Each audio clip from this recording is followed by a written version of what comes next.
হয়তো একটু আলাদার কম। হুমায়রা মুর্তজা দ্বিতীয় অংশ। ঢাকার এক ঘিঞ্জি এলাকার অন্ধকারাচ্ছন্ন গলিতে দাঁড়িয়ে আছে আদনান। সামনে ওর হবু শ্বশুর বাড়ি। একটু আগে বারান্দায় স্বীয় প্রেয়সীকে দাঁড়িয়ে থাকতে দেখেছে।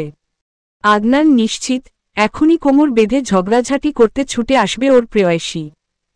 তবে বেশিক্ষণ সময় নেওয়া যাবে না। মায়ানমার থেকে কিছু ক্লায়েন্ট আসবে। শত হলেও ও বিজনেসম্যান। রোড সাইড রোমিওগিরি করে ফিরলে ওর ইমেজ তো ধ্বংস বিধ্বংস হয়ে যাবে। আদনানের ভাবনার সুতোয় টান পড়ল প্রাণের তারস্বরে চেঁচিয়ে উঠাতে, আহ! কান দুটো বুঝি অকালেই হারাতে হবে আদনানকে। প্রাণ এত চিৎকার শিখল কবে? আদুরে বিড়াল ছানার মতো আদনানকে ভালোবাসত সেই প্রাণ কোথায় হারিয়ে গিয়েছে? 6 বছরে ঝগড়ুটে হয়ে গিয়েছে মেয়েটা। কালো পোশাকটা কি সুন্দর মানিয়েছে মেয়েটার গায়ে। দাঁত দাঁত চেপে কটমট দৃষ্টিতে আদনানকে ভস্ম করে দেবে এমন চেহারায় ও প্রাণকে কি সুন্দর আদরিনী লাগছে। রাগে ঠোঁট দুটো কাঁপছে তিরতির করে। একটা চুমু খেতে পারলে ভালো হতো। কাঁপাকাঁপি কমে যেত মেয়েটার। প্রাণের অগ্নিদৃষ্টির তোয়াক্কা না করে বেহায়ার মতো আদনানকে মিটিমিটি হাসতে দেখে ব্রহ্মতালু জ্বলে উঠে প্রাণের। কি আশ্চর্যরকম বেহা! কথা বলছো না কেন? এখানে কি চাই তোমার? তোমার সাহসে বলিহারি বাড়ি অবধি চলে এসেছ? এত জোরে চেঁচাচ্ছে কেন প্রাণপাখি? তোমাকে দেখার তৃষ্ণা জেগেছিল বলেই তো এলাম। বাই দা ওয়ে, তুমি এখানে এলে কেন? আমাকে তোমার বাসায় নিতে চাও? জামাই আদর করবে নাকি? তবে আজ যেতে পারবো না প্রাণপাখি। খালি হাতে হবু শ্বশুর বাড়ি যেতে নেই, জানো না? আদনান আবারও চেঁচিয়ে উঠে প্রাণ। ইয়েস মিস প্রাণ, বলুন। আপনার জন্য এই আনোদান মুনতাসির সদা নিবেদিত। কুর্নিশ করে বলে আদনান। আমি তোমাকে বিয়ে করব না। আমার পিছু নেয়া বাড়ির সামনে এসে দাঁড়িয়ে থাকা কোনো কিছুতেই কাজ হবে না।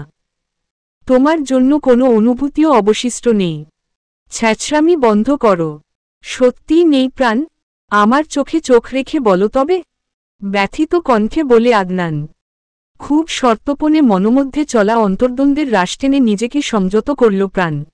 কিছুটা এগিয়ে গেল আদনানের দিকে। দুজনের দূরত্ব কমে অনেকাংশেই। আদনানের চোখের দিকে চেয়ে দৃঢ় কণ্ঠে বলে, নেই। ছোট বয়সের আবেগের গলা টিপে শেষ করেছি আমি। আর কখনো আসবে না আমার সামনে। Get lost. ওকে। ছোট্ট করে প্রত্যুত্তর করে গাড়ির ড্রাইভিং সিটে বসে গমগমে স্বরে আদনান শোবতক্তি করে। আর যদি তুমি আমার সামনে আসো, আই উইল শুট ইউ প্রাণ। কথাটা বলে গাড়ি নিয়ে চলে গেল Adnan. I will shoot you. বানর মুখো আমার ঠেকা পড়েছে তোর সামনে যাবার। বিড়বিড় করে আদনানকে ভেঙালো প্রাণ। গধূলির আলো নিভে যাবার আগে প্রাণ বেরোল নতুন টিউশনি থেকে। সোহা নামের বাচ্চাটাকে নতুনই পড়ানো শুরু করেছে প্রাণ। এত দুষ্টু বাচ্চাটা। প্রাণের রীতিমতো ঘাম ঝরে যায় মেয়েটাকে পড়াতে। প্রায় দিনই সন্ধ্যা হয়ে আসে। টাকার পরিমাণও বেশি। তাই তো চাইলেও ছাড়তে পারে না টিউশনিটা প্রাণ। মাগরিবের আজান পড়ে গিয়েছে ততক্ষণে। রাস্তাও জনমানবহীন। আজ আবার কার পাল্লায় যে পড়ে। সবই কপাল। হুট করে থমকে দাঁড়ালো প্রাণ। এই প্রাণীর অপেক্ষায় তো প্রাণ ছিল না। দাঁত খিচিয়ে চেয়ে আছে প্রাণের দিকে। কতদিনের অভুক্ত উপরওয়ালার জানেন।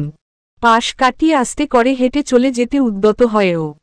যেন চতুষ্পদ এই জন্তুর কোনো অস্তিত্বই নেই আশেপাশে। তবে সেই প্রাণীর মর্জি ভিন্ন। ঘেউ ঘেউ করে তাদের স্বজাতি আরও কিছু ভাইব্রাদারকে জানান দিল যেন, ওরে কে কোথায় আছিস, আজকের দিনের বখরা হাজির, জলদি আয়। লেজ নাড়তে নাড়তে নানা বর্ণের উচ্চতার কয়েকজন ছুটে এলো নিমিষেই। প্রাণও বুঝল যেন ওদের ভাষা। কাঁধের ব্যাগ চেপে উল্টো দিকে ছোটা শুরু করল মুহূর্তে। ব্যাস কুকুরগুলাও সুযোগ পেয়ে ছোটা শুরু করল প্রাণের পিছনে। রুদ্ধশ্বাসে দৌড়ে চলেছে প্রাণ। পিছু ফিরে সময় নষ্ট করার মতো সময় ওর নেই। আজ কামড় খাওয়া থেকে বেঁচে ফিরলে আর টিউশনি করাবে না ও। একটা কালো রঙের বাইক দাঁড়িয়ে আছে রাস্তার ধারে। দূর থেকে বাইকটাকে দেখতে কিছুটা বুনোমুশ বলে ভ্রম হয়। দৌড়ে এসে বর্ষর বাইকটার পিছনে নিজেকে আড়াল করে বসেই পড়ল প্রাণ। শ্বাস ফুলে উঠছে ক্রমাগত। ততক্ষণে কুকুরগুলাও এসে দাঁড়িয়েছে বাইকের সামনে। আক্রমণের জন্য পুরোপুরি প্রস্তুত তারা। ব্যাগটা বুকের সাথে চেপে ভীত খরগোশের মতো চোখ দুটো খিচে বন্ধ করে রাখে প্রাণ, যেন ওর চোখ বন্ধ বলে আর কেউ ওকে দেখতে পাবে না। আচমকা এক পুরুষালী কণ্ঠ প্রতিধ্বনিত হলো যেন আশেপাশে। ভারী কণ্ঠে কুকুরগুলোকে ধমকে ইটের টুকরো কুড়িয়ে ছুঁড়ে দিতেই লেজ তুলে পালালো ওগুলো।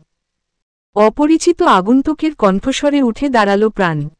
বেশ লম্বাচওড়া এক যুবক, বয়স খুব বেশি হলে ২৮ বা ২৯। পরিধেয় আটসাটো কালো টি শার্ট ফুঁড়ে বেরিয়ে আসছে চাইছে পেশিবহুল শরীর। কালো বেল্টের মানানসই একটা ঘড়ি লোমশ কবজিতে মানিয়েছে চমৎকার। অন্য হাতে কয়েক রকমের রিস্টোলেট, গলায় উকি দিচ্ছে হোয়াইট গোল্ডের লোকেটস্মিথ চেইন। সোডিয়াম বাতির আলোয় যুবকের অবয়ব বোঝা গেলেও চেহারাটা ঢেকে আছে কালো হেলমেটের আড়ালে। হাঁপাতে হাঁপাতে প্রাণ বলে, থ্যাঙ্কস, আপনি না এলে কি যে হতো। জবাবে যুবক একটু হাসল। ঠোঁটের হাসিটা দেখা না গেলেও চোখের কোণে কুঁচকে যাওয়া অংশ দেখে বুঝল প্রাণ। আমি না এলে অন্য কেউ আসত।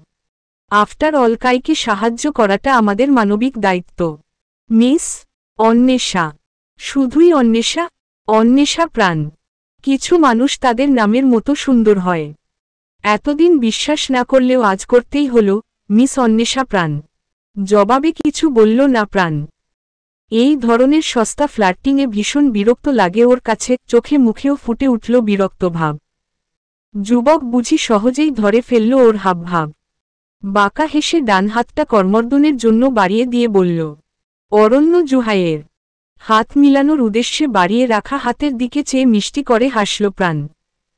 এর অর্থ হাত হাত মিলানোর মতো পরিচিত আমরা নই। ধন্যবাদ অরণ্য সাহেব, আবারও। আজ আসি তবে। ঝটপট প্রস্থান করল জায়গাটা থেকে প্রাণ। হাতটা গুটিয়ে নিয়ে বাইক স্টার্ট দেওয়ার আগে বাঁকা হাসল অরণ্য। তখনও অস্পষ্ট দৃশ্যমান প্রাণের অবয়ব। ইন্টারেস্টিং। সময়টা বর্ষাকাল। আকাশ চিরে বর্ষণ নামে হুটহাট আদনানের সঙ্গে প্রাণের দেখা হয়েছে সপ্তাহখানিক আগে। এরপর অবশ্য আদনানের মুখদর্শন মেলেনি প্রাণের। মন খারাপ কিছুটা প্রশমিত করতে বেরিয়েছে প্রাণ। আর মন খারাপের টনিক হিসেবে ফুচকা সবথেকে উপযোগী। ঝাল ঝাল ২-৪ প্লেট ফুচকা সাবার করে ফেলতে পারলেই প্রাণের মন খারাপ হাওয়ায় উড়ে যাবে ও নিশ্চিত। বেরোনোর আগে নিজেকে একটু সাজাতে মন চাইল প্রাণের। একটা কালো লং গাউন পরে নিল ও। মোটা করে কাজল, এক জোড়া কালো পাথরের দুল। ব্যাস, সাজগোজ শেষ। নিজেকে সচরাচর খুব একটা পছন্দ না হলেও আজ ওকে দেখতে ভালো লাগছে। ড্রেসটা মানিয়েছে খুব। বসার ঘরে ফিরোজা বেগম ওকে দেখে মুখ বেঁকিয়ে বিড়বিড় করে কিছু একটা বলে আবারও মনোযোগ দিল টেলিভিশনে। প্রাণ ও তোয়াক্কা করে না ফিরোজার মেজাজের। এসবে অভ্যস্ত সে। ফুচকাওয়ালা মামার কাছে এসে ঝাল করে ১ প্লেট ফুচকার কথা বলে আশপাশটা দেখছিল প্রাণ। অদূরে কিছু পথশিশুরা হাসাহাসি করছে খুব। এদের কারো হাতে ফুল সমেত ছোট বালতি, কারো হাতে শশা বা আমড়া কুচিয়ে রাখা গামলা, কেউ বা বাদাম বুটের ঝুড়ি হাতে দাঁড়িয়ে আছে। দৃশ্যটা দেখতে ভালো লাগছে প্রাণের। বাচ্চাগুলোর মায়ামো উচ্ছল হাসি সকলেরই অল্পবিস্তর মনোযোগ আকর্ষণ করেছে। আর একটু খেয়াল করতেই নজরে এলো তাদের আনন্দের বিষয়টা। প্রত্যেকের হাতে বর্ষর প্যাকেট, সম্ভবত জামাকাপড়েরই। হাতে আবার খাবারের প্যাকেটও আছে। বাচ্চাগুলোর মন ভালো করার ছোট্ট প্রয়াসে শ্রদ্ধাবোধ আর ভালোলাগা কাজ করে প্রাণের অন্তরে। তবে বাচ্চাদের কাছে আরও একজন আছেন। সম্ভবত তিনিও মুগ্ধ নেত্রে অবলোকন করে চলেছেন বাঁধভাঙা হাসির ঝলক। কুকুরের তারা খেয়ে লুকিয়েছিল, সেই কালো রঙের বাইকটা দেখে আন্দাজ করতে পারে কে হতে পারে। আজও লোকটার মুখবিবর ঢাকা কালো হেলমেটের আড়ালে। এমন সময় অপর পাশ থেকে অরণ্য ও বুঝি দেখতে পেল প্রাণকে। বাচ্চাদের কাছে থেকে বিদায় নিয়ে প্রাণের সঙ্গেই বুঝি দেখা করতে আসছিল অরণ্য।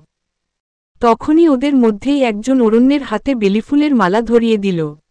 ফুল নিয়ে ভ্যাবাচেকা খেয়ে দাঁড়িয়ে রইল কিছুক্ষণ। অগত্যা হাতে নিয়েই রাস্তা পার হয়ে এলো সে। প্রাণের কাছাকাছি এসেই হেলমেটটা খুলল অরণ্য। শক্তপোক্ত পেশিবহুল শরীরটা আজ ঢাকা পড়েছে কালো শার্টের আড়ালে, যার হাতা ভাঁজ করে কনুই পর্যন্ত গোটানো। পুরুষালী লোমশ হাতে মাননসই ঘড়ি, রিস্টোলেট, গলার চেইন ও উকিঝুঁকি দিচ্ছে উপরের দুটো খোলা বোতামের আড়াল হতে। মাথাভর্তি এলোমেলো ঝাঁকড়া চুলগুলো হেলমেট খুলে ঠিক করে নিতে নিতে চমৎকার করে হাসল অরণ্য। প্রাণ ঠিকই খেয়াল করল হাসলে লোকটার বাম চোয়ালে বাঁকা দাঁতও দেখা যায় একটা। শ্যামলা গাত্র বর্ণের গজ দাঁত বিশিষ্ট এক সুদর্শন সুপুরুষ। গায়ের রং একটু চাপা বলেই হয়তো আরও বেশি ব্যক্তিত্ববান লাগছে লোকটাকে। ফুচকাওয়ালার প্লাস্টিকের চেয়ারে বসে প্রাণকে রীতিমতো ঘাড় উঁচু করে তাকাতে হচ্ছে অরণ্যের দিকে। মিস অন্বেষা। ধরত্রীর বুকে দিনের আলোয় চাঁদের আগমনে সে ধন্য। এই অধমকে চিনতে পেরেছেন ম্যাডাম? অরণ্য সাহেব বলেই মিষ্টি করে হাসল প্রাণ। কি সৌভাগ্য আমার মিস অন্বেষা। দিনের শেষ প্রহরের আবছায় দর্শন পাওয়া এক অধমকে মনে রেখেছেন দেখে মন প্রসন্ন হল। শীতল স্রোত বইছে চিত্ত জুড়ে। পৃথিবীতে আগমন আজ সার্থক।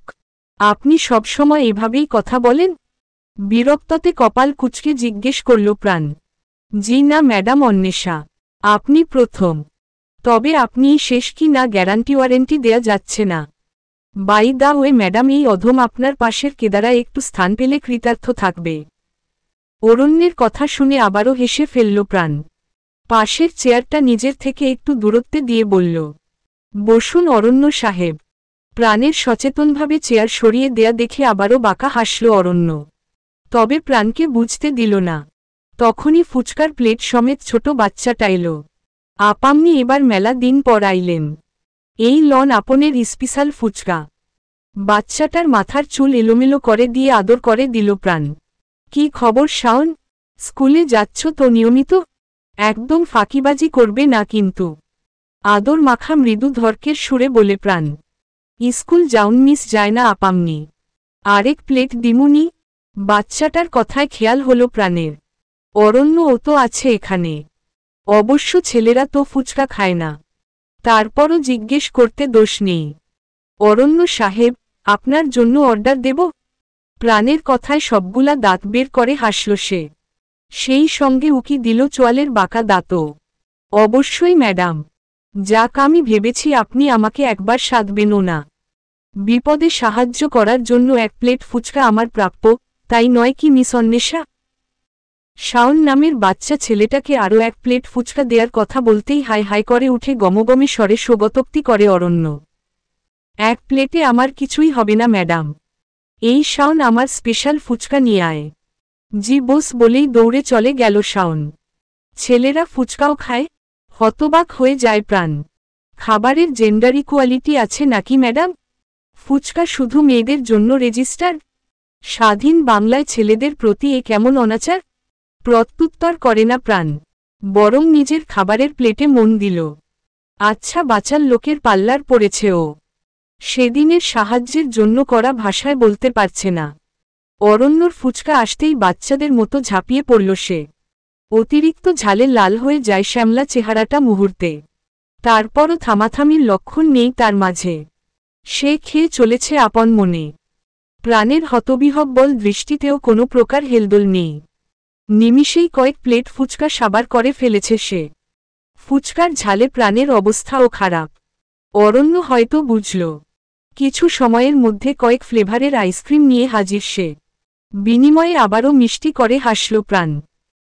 অথচ ও জানতেও পারল না লাল টুকটুকে লাল হওয়া নাক, মুক্তদানার মতো কপালে লেপ্টে থাকা ঘাম আর মিষ্টি হাসিতে সামনে দাঁড়ানো শক্তপোক্ত যুবকের বুকে কাঁপন ধরাতে সক্ষম হল প্রাণ। চোখের তারায় মুগ্ধতার রেশ ফুটে উঠে আবার মিলিয়ে গেল এক লহমায়। বিল মিটিয়ে ফেরার সময় প্রাণের হাতে বেলিফুলের মালাগুলো গুজে দিল অরণ্য। হেলমেটটা পরে নিয়ে আবারও পূর্ণদৃষ্টিতে প্রাণকে দেখে নিয়ে বলল, আজকের সময়টার জন্য ধন্যবাদ মিস অন্বেষা।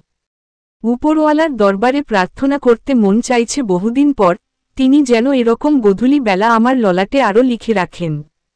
চলি তবে, আমাদের আবার দেখা হোক। নেক্সট ট্রিট কিন্তু আমার তরফ থেকে পাওনা রইল আপনার জন্য। কথাগুলো বলে প্রাণকে বিপরীতে কোনো কথা বলার সুযোগ না দিয়ে লম্বা কদম ফেলে নিজের বাইকের দিকে এগিয়ে গেল অরণ্য। মুহূর্তে ধোঁয়া উড়িয়ে হারিয়েও গেল দৃষ্টির অগোচরে। ঠোঁটের কোণা এঁটে থাকা মিটিমিটি হেসে প্রাণ তখনও চেয়ে থাকে সদ্য পরিচিত এক পাগলাটে যুবকের গমন পথের দিকে। হাতে তখনও ধরে রয়েছে মন মাতানো সুগন্ধের বেলিফুলের মালাজোড়া। M-M-M-M-M-। অন্ধকারাচ্ছন্ন হিম বাতাবরণ বিরাজমান কামরায় শরীর চর্চায় ব্যস্ত আদনান। ক্রমাগত নেয়া ভারী পুরুষালী শ্বাসপ্রশ্বাস দেয়ালে বাধাপ্রাপ্ত হয়ে প্রতিধ্বনিত হচ্ছে গোটা কামরা জুড়ে। সুবিন্যস্ত বাইসেপস ঘেমে নিয়ে একাকার, শিরা উপশিরা আরও ফুলে ফেপে উঠেছে। ধ্যানজ্ঞান চিত্তচেতনা জুড়ে প্রাণের খেয়াল আরও ত্বরান্বিত করতে থাকে আগ্নেয়গিরির স্ফুলিঙ্গের ন্যায় রাগের পারদ। আদৌ কখনো বুঝবে প্রাণ ওকে? ভাগ্যের নিঠুর পরিহাসেই তো এই অভিশপ্ত জীবনযাপন করে চলেছে আদনান। সেখানে ভালোবাসার কোনো সুযোগ নেই, তবে বুক পাজরে থাকা মন বড়ই বেঈমান। যশোরের প্রত্যন্ত এলাকার এক কিশোরীর প্রেমে পড়েছিল আদনান না চাইতেও। ছেড়েও গিয়েছিল মেয়েটার সুরক্ষার কথা ভেবে। মেয়েটার উপর সামান্যতম দুর্বলতার আঁচড় শত্রুরা পেলে প্রাণের ক্ষতি করতে দ্বিতীয়বার ভাববে না। ওর জীবনে বন্ধুর চেয়ে শত্রুর সংখ্যা বেশি, অথচ শত প্রচেষ্টা বিফলে গিয়েছে আদনানের। পারেনি নিজেকে প্রাণপাখি হতে সরিয়ে রাখতে। প্রাণ, আদনানের প্রাণ, আদনানের প্রাণভোমরা। তবে নিজের অনুভূতিকে সংযত করতে হবে ওর। প্রাণ সম্পর্কিত কোনো তথ্য হতে নিজেকে সচেতনতা সহিত দূরে সরিয়ে রাখবে আদনান। তাতেই কল্যাণ নিহিত দুজনের। শক্ত চোয়ালের পেশি অথচ দুই চোখ ভরা বিষাদ নিয়ে ক্রমাগত আঘাত করতে থাকে পাঞ্চিং ব্যাগে। হুট করে কেউ একজন বিনা অনুমতিতে প্রবেশ করে কামরায়। এমনই মেজাজের পারদ তুঙ্গে উঠে গিয়েছে আদনানের। আবার অতর্কিত ওর নিজস্ব কামরায় বিনা অনুমতিতে জাহিদ নামের ছেলেটাকে আসতে দেখে আরও রেগে গেল। এই ছেলেকে ও প্রাণের খবরাখবর রাখার জন্য নিয়োজিত রেখেছে। চিফ ডেনিজ, ম্যাডামকে আজ ফুচকার দোকানে। কণ্ঠনালী হতে নিঃসৃত হওয়া বাকি অংশটুকু সম্পূর্ণ করতে পারেনি জাহিদ। তার আগে গর্জে উঠেছে আদনানের গ্লক 17 রিভলভার। তীব্র ব্যথায় হাঁটু মুড়ে বসে গোঙাতে থাকে জাহিদ। আসিফ, হুঙ্কার দিয়ে অশ্রাব্য গালি দেয় আদনান। চিফ, কাচুমাচু ভঙ্গিতে দাঁড়িয়ে থাকে আসিফ। আদনানের রুদ্রমূর্তি ধারণ করা দেখে এগিয়ে সাহায্য করতেও ভয় পাচ্ছে জাহিদকে। এটাকে হসপিটালে নিয়ে যা। প্রাণের সম্পর্কিত কোনো কথা যে সুর আমার কানে দেবে, তাকে জমের বাড়ি দেখাব। Do you get it? I will not repeat again. আমার টিকিট বুকিং দে, আমি ব্যাক করব কাল। মেঝেতে রক্তের মাঝে অকল্পনীয় ব্যথায় গোঙাতে থাকা জাহিদ মনে মনে শোকোক্তি করে। বায়ঞ্চোদের ঘরের বায়ঞ্চোদ, তোমার পাখি নতুন লাং জুটাইছে। উড়াল দিয়া যখন যাইব গা, তখন বুঝবা। একটা পাত্রে ফুটন্ত পানিতে 3 চামচ চাপাতা দিয়ে ফুটে উঠার অপেক্ষায় আছে প্রাণ। গত 1 সপ্তাহ যাবৎ নতুন চাকরিতে জয়েন করেছে। ঢাকা শহরে অনার্স পাশের সার্টিফিকেটে চাকরি পাওয়া আজকাল সোনার হরিণ পাওয়ার মতোই দুর্লভ। তবে উপরওয়ালার মেহরবানিতে একটা সোনার হরিণের দর্শন পেয়েছে প্রাণ। হুট করেও পেয়ে গিয়েছে চাকরিটা। পথশিশুদের নিয়ে কাজ করা একটা এনজিও অবেলার বেলিফুল। কাজ তেমন কঠিন কিছু না। পথশিশুদের লিস্ট করা, তাদের পড়ালেখার সুযোগ করে দেয়া, যথাযথ বাসস্থানের ব্যবস্থা আর একদম ছোট বাচ্চাদের অ্যাডোপশনের জন্য ভেরিফাই করা। খুশি মনে চাকরির সুযোগটা লুফে নিয়েছে প্রাণ। ওর অনেক দিনের ইচ্ছা ছিল অবহেলিত বাচ্চাগুলোর জন্য কিছু একটা করার। চাকরির সব কিছু ঠিক থাকলেও অফিসের সাপোর্ট স্টাফ দুলাল ভাইয়ের চায়ের হাত একেবারেই ভালো না। অবশ্য চা বানানো একটা শিল্প, সবাই পারে না। কখনো লিকার কম দেয়, কখনো বা চিনির শরবত করে রাখে। কাজের ফাঁকে নিজের মন মতো 1 কাপ চা না পেলে প্রাণের মাথা ব্যথা শুরু হয়। অগত্যা নিজেই অফিসের কিচেন রুমে এসেছে চা বানানোর জন্য। চাপাতা ফুটে রং হলে 1 ইঞ্চি পরিমাণ আদা, সামান্য চিনি আর 2 চামচ গুঁড়ো দুধ মিশিয়ে নিলেই মজাদার দুধ চা তৈরি। চায়ের সুঘ্রাণে ছড়িয়ে আছে গোটা কিচেন রুমে জুড়ে। নিজের ডেস্কে ফেরার পথে চায়ের কাপে ছোট্ট একটা চুমুক দেওয়ার আগেই হাত থেকে কেউ একজন ছিনিয়ে নিল কাপ। আগুন গরম চা ছলকে পুড়ে যাওয়া থেকে একটুর জন্য বেঁচে গিয়েছে প্রাণ। শেষমেশ দিনে দুপুরে চা ছিনতাই। ছিনতাইকারীর উদ্দেশ্যে এক বলার জন্য ঘুরে আবারও চমকে উঠে প্রাণ। হাসি হাসি মুখে আগুন গরম চা গলাধকরণ করে চলেছে অরণ্য। লম্বা চওড়া সুঠাম শরীর আজ আকাশি রঙের শার্টে আবৃত। আচমকা অরণ্যর দেখা পেয়ে হতবিহ্বল হয়ে যায় প্রাণ। এই লোকের এখানে কি কাজ? দ্বিধাবোধ কাটিয়ে প্রশ্নটা করেই ফেলল প্রাণ। আপনি? কপাল কুঁচকে জিজ্ঞেস করে প্রাণ। মিস অন্বেষা? কথার ফাঁকে চায়ের কাপে অবশ্য চুমুক দেয়া থেমে নেই অরণ্যের। আপনি এখানে কি করছেন? আমাকে ফলো করছেন? আপনি এখানে কি করছেন অন্বেষা ম্যাডাম? আপনি আমায় ফলো করছেন? নয়তো স্বীয় দপ্তরে আসমানের মায়াপরীর আগমনের হেতু অজ্ঞাত কেন এই অধম অরণ্য জুহাইয়ের? ওর হাস্যোজ্জ্বল চেহারাটায় কৌতুকের সুর সুস্পষ্ট। আমি নতুন জয়েন করেছি অরণ্য সাহেব। জনাবা অন্বেষা, আপনার উপস্থিতি বিষয়ে অজ্ঞাত থাকার অপরাধ মার্জনা করবেন দয়া করে। ধরণীতলের নগণ্য পাপী অরণ্য অন্তরের অন্তঃস্থল হতে ক্ষমাপ্রার্থী। অরণ্যর কথা শুনে ফিক করে হেসে ফেলল প্রাণ। আপনি সব সময় এভাবে কথা বলেন কেন অরণ্য সাহেব? প্রাণের প্রশ্নের জবাবে মৃদু হেসে স্বগতোক্তি করে। চায়ের জন্য আপনার শুক্রিয়া ম্যাডাম, এবং অবেলার বেলিফুল আপনাকে স্বাগতম। দুঃখিত ব্যান্ডপার্টির আয়োজন করতে অক্ষম থাকার নিমিত্তে। এটা আপনার অফিস স্যার? এতক্ষণে বুঝল প্রাণ। উহু, স্যার নয়। আপনি আমাকে অরণ্য সাহেব বলবেন, মিস অন্বেষা। এই অধম কৃতার্থ থাকবে। বলেই আবারও চমৎকার করে হাসল অরণ্য। সেই সঙ্গে ঝিলিক দিয়ে উঠা বাঁকা দাঁত উকি দিল চোয়ালে। কথায় কথায় প্রাণের চায়ের কাপ হাতে ধরিয়ে প্রস্থান করল জায়গাটা থেকে। খালি চায়ের কাপ হাতে নিয়ে দাঁড়িয়ে থাকা প্রাণ দেখল কাচের কেবিন যেটা গত সপ্তাহ যাবৎ অব্যবহৃত দেখেছে, সেই কেবিনেই অরণ্য গিয়ে বসল। তার মানে এনজিওটা নিশ্চয় অরণ্যর, এই জন্যই সেদিন উনাকে পথশিশুদের সাহায্য করতে দেখেছিল প্রাণ। প্রফুল্লচিত্তে আবারও চা বানাতে গেল ও। আবারও দেখা হয়ে গেল অরণ্যর সঙ্গে। ঢাকার এক স্বনামধন্য হাসপাতাল। অন্ধকার করিডোর ধরে দ্রুত কদমে হেঁটে চলেছে এক পুরুষ অবয়ব। বর্ষর ওভারকোটের আড়ালে ঠিকঠাক ঠাউর করা যাচ্ছে না তাকে। মাথাটা ঢাকা রয়েছে কালো ক্যাপ এবং মুখবিবরে ভয়ঙ্কর জোকারের মাস্কে আড়াল করা। অভ্যস্তভাবে মুহূর্তেই করিডোর পেরিয়ে সে হারিয়ে গেল দৃষ্টির অন্তরালে। কিছুক্ষণের মধ্যে গোটা হসপিটাল জুড়ে ভেসে আসতে থাকে হইচইয়ের আওয়াজ। কালো ধোঁয়া গ্রাস করে ফেলে নবম ফ্লোরের ভিআইপি কেবিন। মধ্য দুপুরে নিজের ডেস্কে বসে কাজ করছিল প্রাণ। মাথার উপর চলা ফ্যানের বাতাসে চুলগুলা বড়ই অবাধ্যতা করছে। বিরক্তবোধ করে বারবার চুলগুলোকে টেনে শাসন করে কানের পিছনে গুজে দিলেও একটু পর আবারও ফিরে আসছে। পাশাপাশি আরও কয়েকজন আছে। সবাই যার যার মতো ব্যস্ত। ওদের মধ্যে থেকেই ফারহান নামের ছেলেটা গিয়ে টিভি অন করে দেয়। যেখানে ব্রেকিং নিউজে বলা হচ্ছে, ঢাকার হেলথ কেয়ার হসপিটালে ভয়াবহ অগ্নিকাণ্ডে নিহত 2 জন। তাদের মধ্যে আজ সকালে একজন ভর্তি হয়েছিল, হাঁটুতে গুলিবিদ্ধ অবস্থায়। অপরজন তাকে হসপিটালে এনেছিল। ধারণা করা হচ্ছে নবম ফ্লোরের ভিআইপি কেবিনে বৈদ্যুতিক শর্ট সার্কিট থেকে অগ্নিকাণ্ডের ঘটনা ঘটে। মনোযোগ সহকারে সংবাদটা দেখে আবারও কাজ শুরু করল প্রাণ। নিহত ব্যক্তিদের জন্য মন খারাপ করে রইল। কুয়াশাচ্ছন্ন ভোরে সদ্য উকি দেয়া সূর্যের কিরণ গায়ে মেখে ছাদের মাঝামাঝি দাঁড়িয়ে আছে অরণ্য। ঠান্ডায় জমে যাওয়ার মতো অবস্থা। ছাদটা মৌসুমি ফুলে ছেয়ে আছে। ডালিয়া, চন্দ্রমল্লিকা, কয়েক রকমের গাঁদা ফুলের সুবাসে আচ্ছন্ন। কনকনে শীতের সকালেও অরণ্যর পরনে মভ কালারের পাতলা টি শার্ট এবং নেভি ব্লু ট্রাউজার। ক্রমাগত পুশ আপ দিয়ে চলেছে সে। ঠোঁটের কোণে ফুটে আছে রহস্যময় মৃদু হাসি।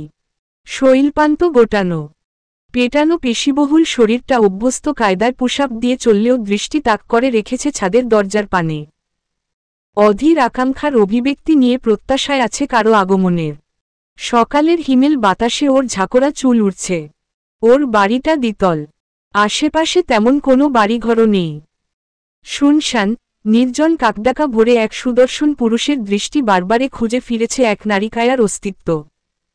অবশেষে অপেক্ষায় অবসান ঘটিয়ে কাক্ষিত নারীমূর্তির আগমনে চওড়া হল ঠোঁটের কোণের হাসিটা। নীল শাড়ি পরিহিত নারীর অবয়ব অস্পষ্ট হলেও বুক পাজরে কাঁপন ছড়িয়ে পড়ল অরণ্যের। দৃষ্টিতে ফুটে উঠে মোহনীয়তার আবেশ। হাত শিথিল হল আপনা আপনি। বিমূঢ় চিত্তে নজরবন্দি করতে থাকে স্বীয় প্রেয়সীর শাড়ি পরিহিত কায়ার অপার সৌন্দর্য। একদিকে সামান্য ঝুঁকে তোয়ালে দিয়ে ভেজা চুলে ঝাড়ন দিতে ব্যস্ত ছাদে আগত নারী। দুহাতে পরিহিত কাচের চুড়িতে টমটম আওয়াজ শোনা যাচ্ছে। বাকি কোনোদিকে তার বিন্দুমাত্র খেয়াল নেই। সকালের নরম রোদ খেলা করছে তার ফর্সা মসৃণ পিচ্চুরে, মাঝখানের কালো তিলটা ঠিক যেন নজরফোঁটা। মেয়েলি প্রসাধনীর মিষ্টি সুবাস কয়েক গজ দূরত্বে দাঁড়িয়ে অরণ্যর নাসারন্ধ্রে প্রবেশ করছে। শাড়ির ফাঁক গলে বেরিয়ে আসা সুডুইল নাভিমূলের গভীরে দৃষ্টি আটকাই অরণ্যর ক্রমাগত ঢোক গিলে নিজেকে সংযত করতে তৎপর হল সে। তবে বেহা নজর যেন চম্বকীয় আকর্ষণে এঁটে রইল। মন্ত্রমুগ্ধের ন্যায় ধীর পায়ে সে এগিয়ে গেল নারীটির উদ্দেশ্য। নিজের অভ্যন্তরে পুরুষালী বুনো উন্মাদনা অনুভব করতে পারে অরণ্য। নারী শরীরে পুরুষের তৃষ্ণা জৈবিক প্রবৃত্তি। সৃষ্টির সূচনালগ্ন হতেই এই প্রবৃত্তির ঊর্ধ্বে কেউ নয়।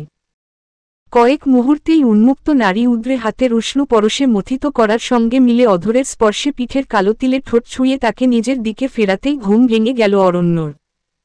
তোরাক করে নিজের দিকে দৃষ্টি ফেরাতেই দেখল বারান্দার রকিং চেয়ারে বসেই ঘুমিয়ে পড়েছিল ও। ঘড়ির কাঁটা জানান দিচ্ছে এখন মধ্যরাত। নিঃসঙ্গ একটা প্যাঁচা ডেকে চলেছে ক্রমাগত। ঝিঝি পোকারাও বিরামহীন ডেকে চলেছে। গরমে ঘেমে নিয়ে একাকার অবস্থা, অথচ ও দুঃস্বপ্ন দেখলেও কুয়াশাচ্ছন্ন সকালের এক মিষ্টি পরীর স্বপ্ন। আসলেই কি স্বপ্ন ছিল? অবচেতন মনে সেই নারীকে ঘিরে কি তবে জন্ম নিয়েছে নিষিদ্ধ কোনো অনুভূতি? মরণ প্রেমের এই অনুভূতি হতে নিজেকে কিভাবে দূরে সরিয়ে রাখবে অরণ্য? নিজেকে ধাতস্থ করতেই পাশের টেবিল থেকে তুলে নিল সিগারেটের প্যাকেট। পরপর শুকটান দিয়ে চেয়ে রইল কালি ঢেলে যাওয়া অন্ধকারে। বিড়বিড়িয়ে স্বগতোক্তি করে, অন্বেষা, কি চাইছ মেয়ে? জমে উঠা খেলায় প্রেম নামক ব্যাধিতে আক্রান্ত করে আমায় পরাস্ত করতে চাইছ? নিজেকে সামলাও মেয়ে। অরণ্য সর্বনাশা, সর্বগ্রাসা। অরণ্য ছুঁয়ে দিলে সেই সর্বনাশ তোমাতেও বর্তাবে। কপালে কয়েকটা ভাঁজ ফেলে রকিং চেয়ারের মৃদু দুলুনিতে বসা অরণ্য গভীর চিন্তায় মগ্ন। যেন বৃহৎ কোনো পরিকল্পনার ছক এঁকে চলেছে সে। দৃষ্টি জুড়ে খেলা করছে হিংস্রতা। মোহাম্মদপুরের নূরজাহান রোডের এক বস্তি এলাকায় এসেছে প্রাণ। পথশিশুদের বেশিরভাগই এখানে থাকে। প্লাস্টিকের স্তূপ, ময়লার গন্ধ, প্যাচপেচে কাদা সবকিছু পেরিয়ে প্রাণ একদম বস্তিটার মাঝামাঝি এলো। পরনে navy blue kurti, ladies jeans এবং গলায় প্যাঁচানো ওড়না। চুলগুলোকে পরিপাটি করে বিনুনি বাঁধা। ওদের রিপোর্ট অনুযায়ী এখানে নবজাতক শিশুকে রেখে পালিয়েছে তার শিশুর মা। বস্তিতে থাকা অন্য পরিবার বেশ কিছুদিন বাচ্চাটার দেখাশোনা করলেও বাচ্চাটার ভবিষ্যতের কথা ভেবে তারা অবেলার বেলিফুলে যোগাযোগ করেছে। তাই আজ প্রাণের এখানে আসা। ওর সঙ্গে সুমি আর ফারহানও ছিল। ওরা গিয়েছি পাশের বস্তিতে। সেখানে কিছু একটা ঝামেলা হয়েছে। নবজাতক বাচ্চাটাকে কোলে নিয়ে চোখের কোণ ভিজে উঠে প্রাণের। সরল, স্নিগ্ধ, মায়ামো মাসুম বাচ্চা। এতটা নিষ্ঠুর কেন তার জন্মদায়িনী নারী? ছোট ছোট হাত নাড়িয়ে আদুরে ভঙ্গিতে খেলায় ব্যস্ত। দুনিয়ার বাস্তবতা সম্পর্কে অজ্ঞ, অথচ তাকে গ্রাস করেছে ইতোমধ্যে। ময়না নামের মহিলা যে বাচ্চাটাকে দেখাশোনা করছিল কিছুদিন যাবৎ, তার কাছে নাম জানতে চায় প্রাণ। মহিলা মিনমিনে স্বরে উত্তর করে বাচ্চাটার কোনো নামই রাখা হয়নি। মহিলা প্রাণকেই একটা নাম রেখে দিতে বলে। প্রাণ অনেক চিন্তা ভাবনা করে নিজের নামের সঙ্গে মিলিয়ে বাচ্চাটার নাম দিল আহনাফ প্রান্ত। ও তো এই নামটা সেই ছোটবেলা থেকে ঠিক করে রেখেছিল। ওরও একদিন সংসার হবে, ছোট একটা রাজপুত্র থাকবে। আদনান এবং প্রাণের ছোট্ট সংসার। তবে সেই সংসারের স্বপ্ন অধরায় রয়ে গিয়েছে প্রাণের। প্রান্তর কপালে ছোট একটা ঠোঁটের পরশ দিয়ে বুকে জড়িয়ে নিল বাচ্চাটা। ছাড়তে মন চাইছে না ওর। প্রান্ত ও গুটিসুটি মেরে প্রাণের সঙ্গে লেপ্টে রইল। পুরো দৃশ্যটা মুগ্ধ দৃষ্টিতে অবলোকন করে চলেছে অরণ্য। মোবাইল ফোন বের করে স্মৃতি হিসেবে ক্যাপচার করে নিল দৃশ্যটা।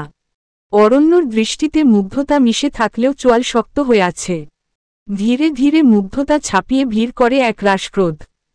বাচ্চাটার দত্তকের কাগজপত্র যাচাই বাছাই করে প্রাণ যখন বস্তি থেকে বেরোল, তখন দুপুর গড়িয়ে বিকেল প্রায়। পেটে দানাপানি পড়েনি কোনো। রোদে গলা শুকিয়ে এসেছে। একটা পানির বোতল কিনে নিয়ে একটা গাছের নিচে বসতেই অরণ্য এলো তার মোষের মতো বর্ষর কালো বাইকে। আজ ওর পরনেও নেভি ব্লু শার্ট, কালো ডেনিম ফেব্রিকের প্যান্ট। সব সময়ের মতো রিস্টোলেট আর নেভি রঙের বেল্টের ঘড়ি। প্রাণকে দেখেই হেলমেট খুলে নিয়ে হাসল। খাওয়া হয়েছে ম্যাডাম অন্বেষা? জি না স্যার। চলুন, আজ আমার ট্রিট। আমি খেয়ে নেব কিছু একটা স্যার, ইতস্ততভাবে উত্তর করে প্রাণ। ম্যাডাম অন্বেষা, আপনাকে খাবারের দাওয়াত দিয়েছি। কিডন্যাপ করার নয়। সেদিন এই অধমকে ফুচকা খাওয়ালেন, আজ অরণ্যর পালা। বলতে বলতে আবারও বাইকে চেপে বসল অরণ্য। ইশারায় প্রাণকে বসতে বলল। আমি রিকশার আসি? আসলে বাইকে উঠতে পারি না আমি। কাচুমাচু করে উত্তর করে প্রাণ। কিছুক্ষণ চোখ সরু করে ওকে দেখে নিয়ে ভীষণ গম্ভীর অথচ শান্ত কণ্ঠে অরণ্য বলে, আমি আছি তো অন্বেষা। কোনোরকমে বাইকে উঠে বসেও ভয় লাগা শুরু হলো প্রাণের। পিছনের দিকে এরকম উঁচু কেন? আসলেই মোষের মতো লাগছে। এক হাতে খামচে ধরে অরণ্যর শার্ট। নিজের শরীরে নিষিদ্ধ এক নারীর ছোঁয়ায় কেঁপে উঠে অরণ্য। মনে পড়ে যায় মধ্যরাতের স্বপ্নের কথা। ভয়ার্ত স্বরে প্রাণ আরও একবার সতর্ক করে দেয় অরণ্যকে। তবে সেসবে খেয়াল নেই অরণ্যর। বিড়বিড় করে বলে, আমাদের আরও আগে দেখা হওয়া উচিত ছিল অন্বেষা। সবকিছু সে কেন বারে বারে ছিনিয়ে নেয় আমার থেকে? বসফরাস প্রণালী, ইস্তাম্বুল। কৃষ্ণ সাগর এবং ভূমধ্যসাগরের মধ্যে সংযোগ স্থাপনকারী বসফরাস প্রণালী ইস্তাম্বুলের ঐতিহাসিক জলপথের অন্যতম। কিছুটা জাহাজের মতো দেখতে এক ধরনের বোট প্রায়শই দেখা যায় বসফরাসের বুকে ভেসে বেড়ায়। ইংরেজিতে যাকে বলে ইয়ার্ট। এমনই এক ইয়ার্টের ছাদে রেলিংটাকে দুহাতে চেপে দাঁড়িয়ে আছে 6 ফুটের বেশি উচ্চতার এক যুবক। ঘাড় ছেড়ে নেমে যাওয়া চুলগুলোকে চিকন হেয়ার ব্যান্ডের সাহায্যে পরিপাটি করে বাঁধা, তবুও হাওয়ায় উঠতে থাকে চুলগুলো। পরনে কালো স্যুট প্যান্ট। শক্তপোক্ত শরীরে ফুলে ফেপে থাকা পেশিগুলো স্যুটের উপর দিয়েই সুস্পষ্টভাবে নজরে আসছে। বাদামি বর্ণের আইরিশ আড়াল করে রেখেছে কালো সানগ্লাসে। দৃষ্টি বয়ে চলা প্রণালীর শেষ সীমান্তে। কিছুটা দূরত্ব রেখে দাঁড়িয়ে আছে হাট্টাগোট্টা সাইজের অস্ত্রধারী গার্ডস। অন্য পাশ থেকে একজন এসে বিনীতভাবে চিফ ডেনিজ সম্বোধনে পিছন ফিরে তাকায় সেই যুবক। দীর্ঘশ্বাসটা গোপন করে এগোলো নিজের ধ্বংসের দ্বারপ্রান্তে, আরও একবার। খোলা আকাশের নিচে, প্রণালীর মৃদু বাতাস এক মনোরম পরিবেশর জন্ম দিয়েছে, গোল টেবিল বৈঠক চলছে সেখানে। কয়েক সেট সোফায় বসে আছে ভিনদেশি কিছু লোক। শিনজো পিং নামের লোকটার চেহারায় চাইনিজ বংশোদ্ভূতের ছাপ সুস্পষ্ট। সকলেই অধীর আগ্রহে চেয়ে আছে চিফ ডেনিজের উত্তরের অপেক্ষায়। সকলের হাতে মদ জাতীয় পানীয় জল। অদূরে আকর্ষণীয় বেশভূষায় নারীদের শোপিসের মতো সাজিয়ে রাখা, লো বিটের তুর্কি ভাষায় গান বেজে চলেছে ইয়ার্ড জুড়ে। ইস্তাম্বুলের কুখ্যাত অস্ত্র ব্যবসায়ী এলিশন ডেনিজের আচমকা মৃত্যুর পর ডেনিজ গ্রুপের উত্তরসূরি হিসেবে অভিষেক হওয়া আদনান ডেনিজ নিষ্ঠুরতা, কপাটতার দিকে থেকে ছাড়িয়ে গিয়েছে স্বীয় পিতাকে। ব্যবসার বিস্তৃতি লাভ করেছে বিশ্বজুড়ে। গোটা আন্ডারওয়ার্ল্ড জগতে তার মতো ধূর্ত অস্ত্র ব্যবসায়ী আর কেউ নেই। অত্যন্ত ধূর্ততার সহিত নিজের পরিচয় গোপন রেখে দেশবিদেশ ঘুরে বেড়ায় সে। নিরুদ্দেশ থাকে বহুদিন। দয়ামায়ার ছিটেফোঁটা নেই তার মাঝে। কারো উপর একবার সন্দেহ হলে তার বেঁচে থাকার অবকাশ রাখে না। চিফ ডেনিজ, আমরা আর আপনার সঙ্গে কাজ করতে ইচ্ছুক নই। ভয়ার্ত স্বরে কথাটা বলে চাইনিজ চেহারার লোকটা।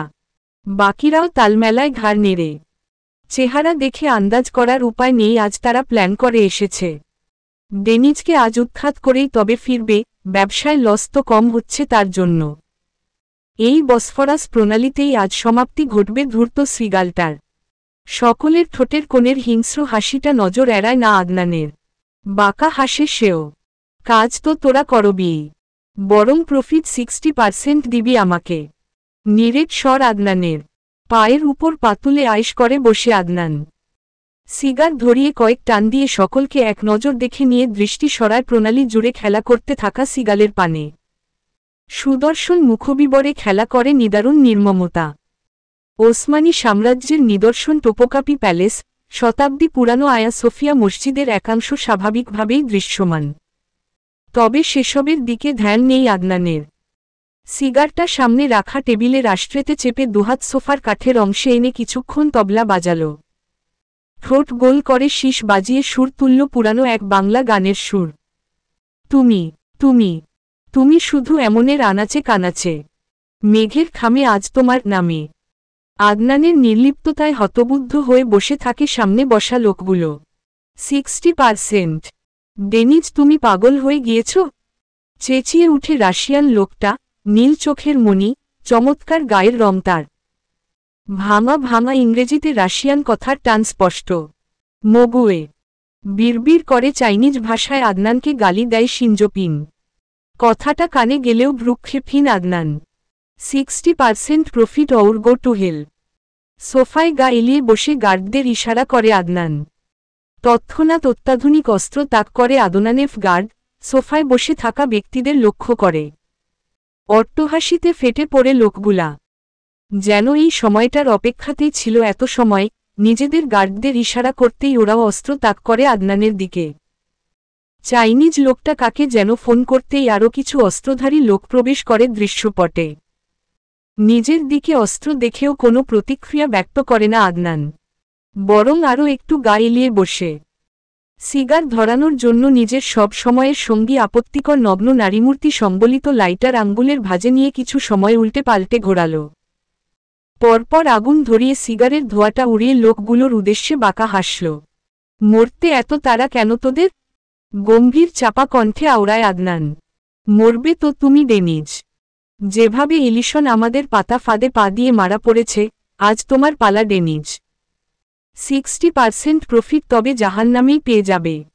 তাচ্ছিল্যের সহিত অট্টহাসি দিয়ে উঠে সকলে। জাহান্নাম তো অবশ্যই দেখবি।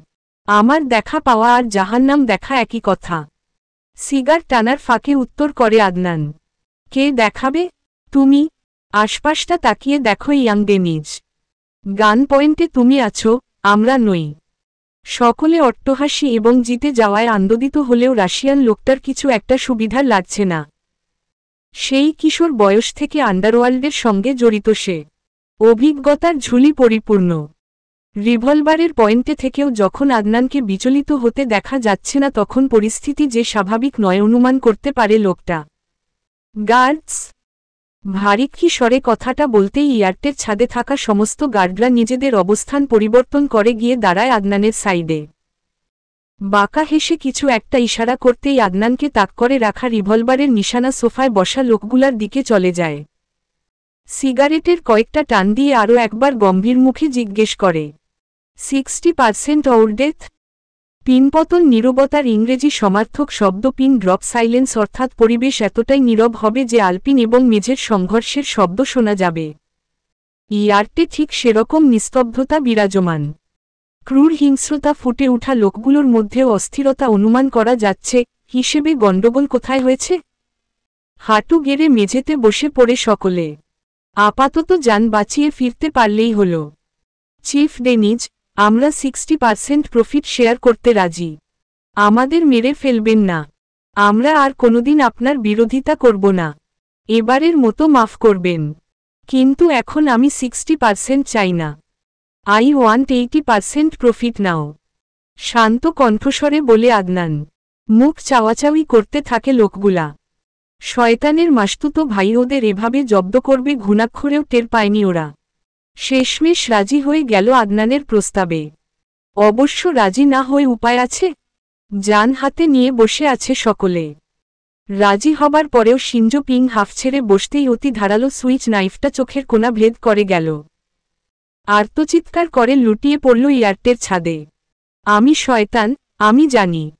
তোকে মনে করিয়ে দিতে হবে না। পরের বার আমাকে গালি দিলে জমের বাড়ি দেখবি। চাপা স্বরে হিসহিসিয়ে উঠে আদনান। ইয়ার্ট থেকে নিজের বাড়িটাই ফিরে আসে আদনান। বসফরাসের প্রান্তে সূর্যিমামা বিলীন হয়ে গিয়েছে ততক্ষণে। হরেক রকমের আলোয় আলোকিত ইস্তাম্বুল শহর। দিনের বেলা তেমন ঠান্ডা না পড়লেও রাতে অতিরিক্ত ঠান্ডা পড়ে এই শহরে। নিজের কামরায় ফিরে এক কাপ কফি বানিয়ে জানালার কাছে দাঁড়ায় আদনান। দৃষ্টি দূরের সমুদ্রে। তুর্কির কুখ্যাত এলিশন ডেনিজের একমাত্র উত্তরসূরি হিসেবে তার রেখে যাওয়া ব্যবসা সামলানো হিসেব করলে দিনের হিসেব ফুরিয়েছে বহুদিন আগে। পেরিয়েছে কয়েক বছর। আদনান নিজের মনে প্রাণে বিশ্বাস করে ওর পরিণতি ও হবে এলিশন ডেনিজের মতোই। আজ না হয় কাল। পুনর্জন্ম নেই কেন আমাদের প্রাণপাখি? এক জীবনে তোমাকে যদি আমি নাই পেলাম, তবে পরের জন্মেও তোমায় কেন পাবো না বলতে পারো? মধ্যরাতের নক্ষত্ররাজি সাক্ষী হয় আগাগোড়া নির্মমতার খোলসে আবৃত, নিপাট হিংস্র আদনান মুনতাসির ডেনিজের চোখের কোণাও ভিজে উঠে পৃথিবীর অন্য গোলার্ধে থাকা এক সহজ সরল বাঙালি তরুণীর নিমিত্তে। প্রেমিক সুলভ সেই সত্তায় নেই কোনো ছলচাতুরি বা কপাটতা। শুধু আছে এক বুক হাহাকার। বিচ্ছেদের তীক্ষ্ণ ফলার ন্যায় যন্ত্রণা, অতৃপ্ত সুপ্ত বাসনা, বহুদিনের লালিত প্রগাঢ় অনুভূতির ঢেউ কল্লোল তুলে বছর ২৮-এর এক যুবকের বক্ষপিঞ্জরের গহীনে বাঁধন ছাড়া হতে চায় অনুভূতিরা। বাতাসের অক্সিজেনের স্বল্পতায় তোরপানোর মতো যন্ত্রণা হয় বক্ষে। শত যুক্তিতর্ক, শর্ত, বাধা, পদে পদে ওত পেতে থাকা মৃত্যু ভয়কে বুড়ো আঙুল দেখিয়ে প্রেমিকার ওষ্ঠে ডুবতে চায় সে। আদরে আদরে ভরিয়ে নিজের করে নিতে চায় তার মেয়েলি সত্তা, জোড়া শালিকের সংসার পাততে চায়। ছোট্ট প্রাণের উপস্থিতি চায়। হা, নিজের অনুভূতির দুঃসাহসে নিজেই বিরক্ত হয় আদনান। কড়া শাসনে বাঁধে বেহা মনের ইচ্ছেগুলো। মনের আবদারের শেষ নেই। ভাটা পড়ে উথলে উঠা অনুভূতির জোয়ারে। অন্বেষা প্রাণের জীবন ওর ফুফু মুনিয়া ডেনিজের ন্যায় শেষ হবার নয়। জীবনের শেষ দিন পর্যন্ত প্রাণের সুরক্ষার জন্যই নিজেকে দূরে সরিয়ে রাখবে আদনান। বক্ষপটে দাফন করবে অবাধ্য অনুভূতির জোয়ার। নদীর কলকলে ধ্বনি ছাপিয়ে মুখরিত হয়ে আছে এক জোড়া তরুণতরুণীর মিষ্টি হাসির কলরবে। দুজনের পরনে স্থানীয় কলেজ ইউনিফর্ম। অল্প বয়সী আবেগের প্রেমে বিমোহিত তারা। ছেলেটার হাতে 2টি আইসক্রিমের কোণ। মেয়েটা ছুটছে তারই পিছু পিছু। আদুরে মুখশ্রীতে লেপ্টে আছে কিশোরী সুলভ অভিমান। তারস্বরে চেঁচিয়ে আইসক্রিম নিয়ে পালানো ছেলেটাকে বকাবকি করে চলেছে সে। সায়ান, আমার আইসক্রিম দাও বলছি। এত খারাপ কেন তুমি? সব আইসক্রিম আমার। মুখপোড়া হনুমান, তেলাপোকার ছানা, লেজবিহীন কালো ব্যাঙাচি, নেংটি ইঁদুরের 5 নাম্বার বাচ্চা সায়ান, আমার আইসক্রিম দে। প্রাণোচ্ছল কিশোর বয়সী প্রেমিক যুগলের খুনসুটিময় মুহূর্ত এরকম হাকরে গিলে নিচ্ছিল প্রাণ। ওরও মানস্পটে ভেসে উঠে কয়েক বছরের পুরনো এইরকম একটা দৃশ্য। গোলাপি রঙা 2টো হাওয়ায় মিঠাই কিনেছিল স্কুলের গেট থেকে। একটা নিজের জন্য এবং আরেকটা ক্রমেই প্রিয় হয়ে উঠা আদনানের জন্য। অবশ্য ইংরেজের বংশধর আদনান আদৌ হাওয়ার মিঠাই খাবে কি না কে জানে। তার তো সবকিছুতেই নাক সিটকানো। ক্লাসরুমে এসে আদনানকে একটা প্যাকেট দিতেই আরেকটা ওর থেকে ছিনিয়ে নিয়ে দৌড়ে পালাতে শুরু করেছিল আদনান। বাক্যের ঝংকার এখনও অনুরণিত হয় প্রাণের শ্রবণগ্রন্থিতে। ক্যান্ডিফেলস দুটোই আমার প্রাণ, তুমি একটাও পাবে না। চোর কোথাকার, আমার হাওয়ায় মিঠাই দাও বলছি। নো। স্কুলের লম্বা করিডোর ধরে দুইজনে ছোটাছুটি করেছিল, যেমনটা ওই ছেলেমেয়ে দুজন আইসক্রিম নিয়ে করছে। মুহূর্তটা স্মরণে আসতে সিক্ত হয় প্রাণের আখি যুগল। আঁকিবুকি করে চলেছে প্লেটের খাবারে। খেয়াল নেই সেদিকে। শ্বাস ভারী হয় প্রাণের। আহা ভালোবাসা! সে তো মিলিয়ে গিয়েছে ওর জীবন থেকে। এক পশলা বৃষ্টির পর উদয় হওয়া স্বল্প সময়ের রামধনুর ন্যায় ভালোবাসা ওর জীবনেও এসেছিল। তবে তার স্থায়িত্বও ছিল ক্ষণিকের। আটকে আসা শ্বাসপ্রশ্বাসে বিষাক্ত পোকার দংশনের ন্যায় যন্ত্রণা অনুভব করে প্রাণ। কয়েক ঢোক পানি খেয়ে নিজেকে ধাতস্থ করার আপ্রাণ চেষ্টা করে। টুপটাপ করে ঝরে পড়া প্রাণের অশ্রুবিন্দু নজর এড়ায় না অরণ্যের। ছেলেমেয়ে দুজনের খুনসুটিপূর্ণ ছোটাছুটিও দেখেছে। মোহাম্মদপুরের বস্তি থেকে বেরিয়ে প্রাণকে নিয়ে এসেছে সদরঘাট। বাইকের তুমুল গতিতে ঘণ্টাখানেকের মধ্যে পৌঁছে গিয়েছে। পদ্মার বিখ্যাত ইলিশ, বেগুন ভাজা এবং কয়েক রকমের ভর্তা দিয়ে দুজনে খেতে বসেছিল। টুকটাক গল্পে ভালো কাটছিল অরণ্যের সময়টা। প্রাণের মুচকি হাসি, কপালে পড়ে থাকা চুলের উপর যখন বিরক্ত হয়ে কানের পিছনে ঠেলে দেয় কিংবা ফোনের স্ক্রিনে মনোযোগ সহকারে চেয়ে থাকার সময় নিচের ঠোঁট দাঁত দিয়ে কামড়ে ধরে। সবটা কি আদুরে, মোহময়।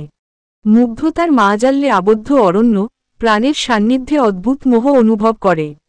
চাইলেও দমিয়ে রাখতে পারে না লাগামহীন ভালোলাগার জোয়ার। প্রাণ মেয়ে না, আস্ত একটা মায়া, যে মায়ার উড়নাজালে আটকে গিয়েছে অরণ্য। লক্ষ্যচ্যুত করছে প্রতিনিয়ত, ধ্যান ভেঙে দিচ্ছে। 30-এর কোঠায় এসে যখন এক মায়াবিনীর প্রেমে আছড়ে পড়ছে অরণ্য, তখন তার আখিযুগল হতে অন্য কারো স্মৃতিচারণে অশ্রুবর্ষণ হতে দেখে নিষ্পিস করে অরণ্যর সত্তা। সদ্য প্রেমে পড়া প্রেয়সীর অন্তর সেই মানুষটার জন্য পড়ে যাকে অরণ্য ঘৃণা করে। তার অনিবার্য ধ্বংস অরণ্য নিজ হাতে লিখে দেবে। মনের গহীনে চলা হিংস্রতার ছক সতর্পণে গোপন করে অরণ্য। একটা টিস্যু বাড়িয়ে দেয় প্রাণের দিকে। মিস অন্বেষা, ভর্তায় কি ঝাল বেশি দিয়েছে? আপনি কাঁদছিলেন কেন? অরণ্যের ডাকে স্মৃতিচারণ থেকে বাস্তবে ফেরে প্রাণ। থতমত খেয়ে জিজ্ঞাসুক দৃষ্টিতে অরণ্যের দিকে তাকায় প্রাণ। তখনও সে বাড়িয়ে রেখেছে টিস্যু পেপার। আপনি কাঁদছিলেন? অরণ্যের থেকে টিস্যু পেপার নিয়ে চোখ মুখে প্রত্যুত্তরে সামান্য মাথা নাড়ায় প্রাণ। Are you sure? কি আশ্চর্য অরণ্য সাহেব, অহেতুক কাঁদব কেন? আসলে ভর্তাটা অনেক ঝাল, মিনমিনে স্বরে প্রত্যুত্তর করে প্রাণ। প্রাণের বলা মিথ্যাটা সহজেই ধরে ফেলে অরণ্য, কারণ তখনও কাঁপছে প্রাণের কণ্ঠস্বর। আগ্নেয়গিরি অগ্নুৎপাতের ন্যায় রাগের স্ফুটন অবলীলায় দমিয়ে হোটেলের বাচ্চা ছেলেটার উদ্দেশ্যে ডাক ছাড়ে অরণ্য। একটু সূক্ষ্মভাবে লক্ষ্য করলেই বোঝা যায় অরণ্যর নাকের পাটা ফুলে উঠছে ক্রমাগত। চোয়াল হয়ে আছে শক্ত, অথচ কণ্ঠস্বর স্বাভাবিক। মনু, আপারে আইসক্রিম দে। ভর্তায় এত ঝাল দিয়েছিস কেন?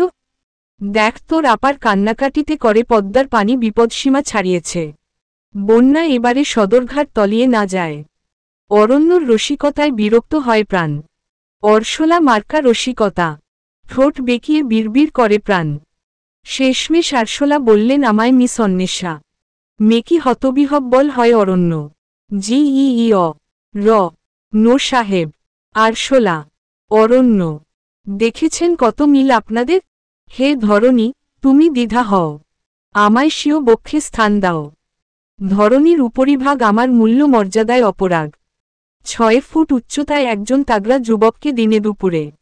ও ভুল হয়েছে সামান্যতম। গোধূলির মাঝামাঝি আরশোলা বললেন, তো মিস অন্বেষা, শুধু আমি বলে এখনও বেঁচে আছি।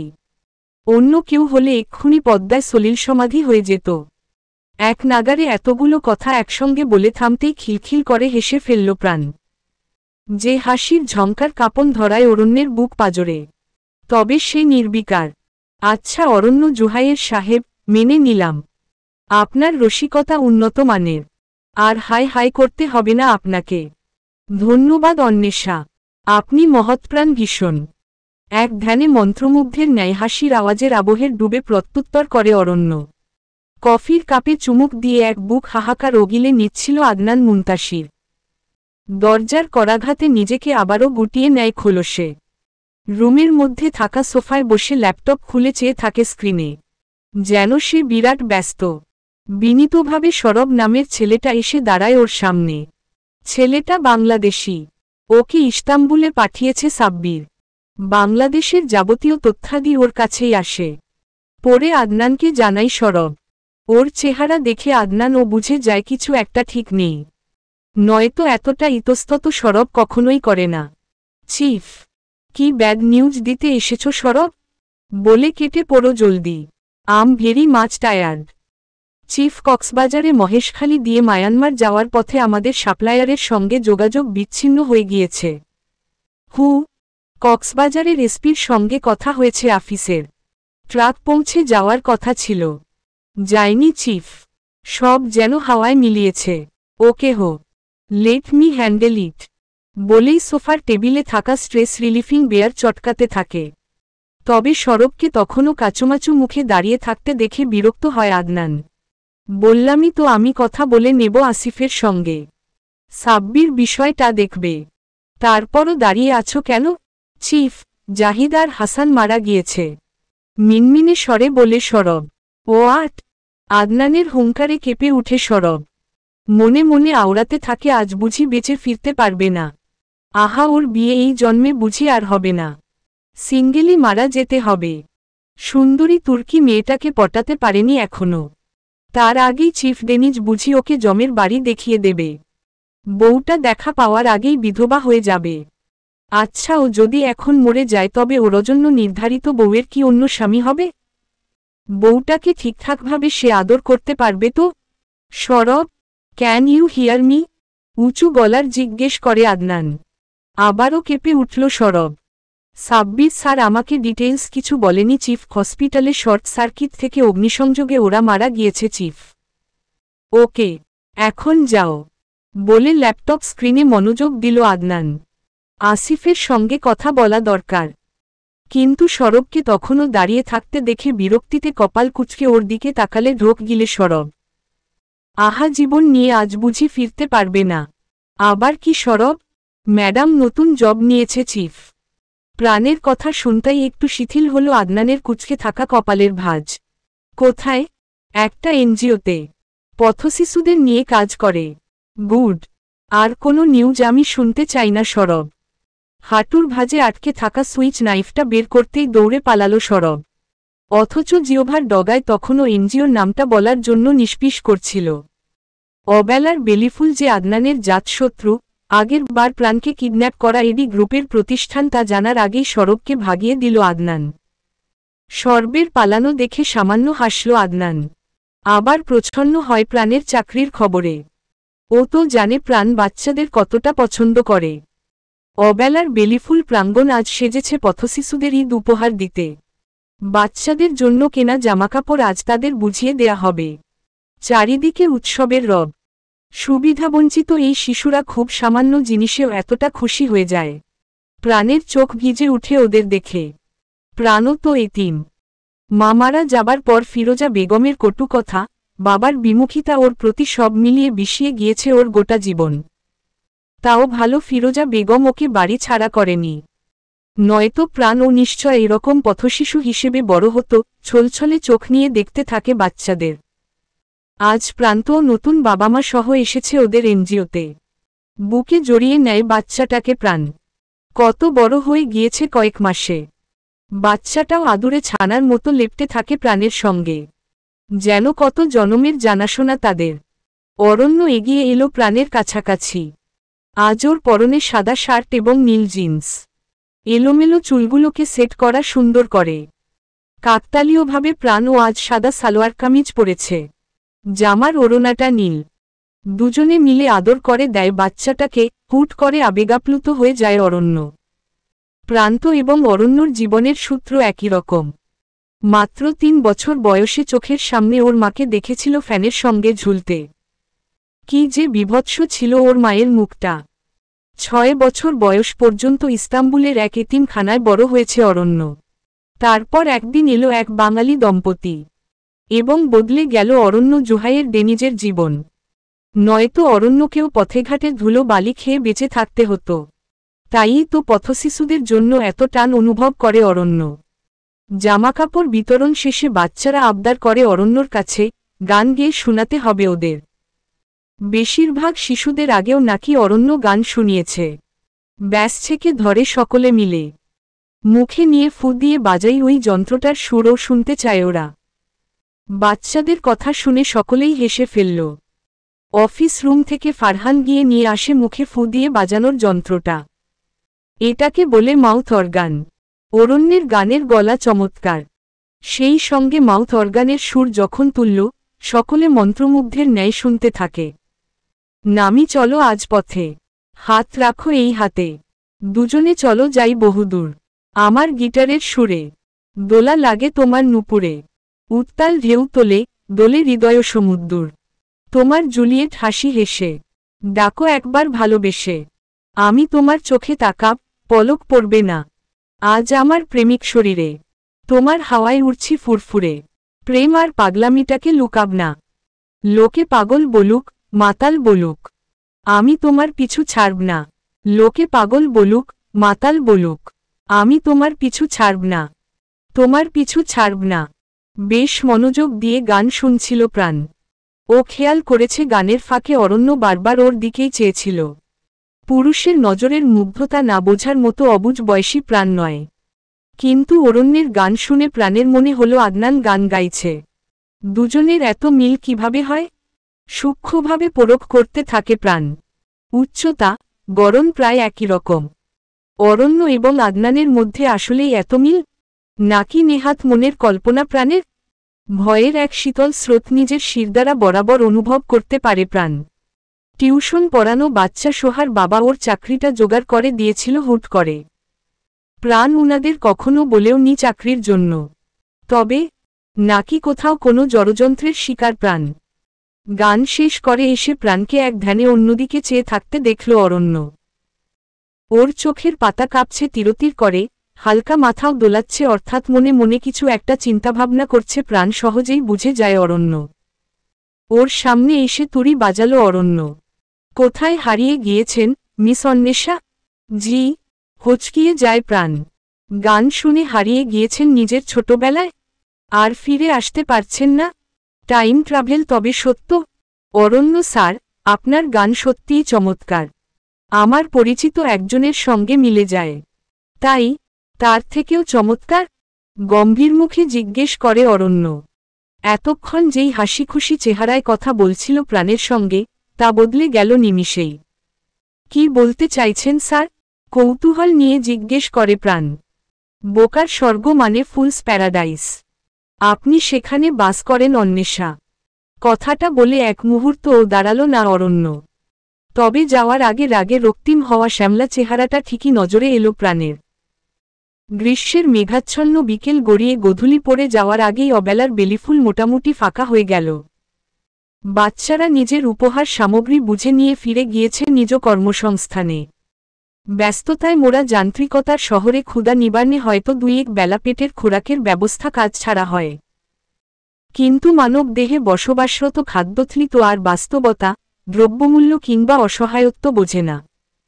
তার তো দিনে 3 বার সময় মতো খোরাক চায়। ব্যাস অসহায় মনুষ্য প্রজাতি প্রতিনিয়ত ছুটে চলে খাদ্যথলি পূর্ণ করতে, কখনো কাক ডাকা ভোরে নয়তো নিশুতি রাতে।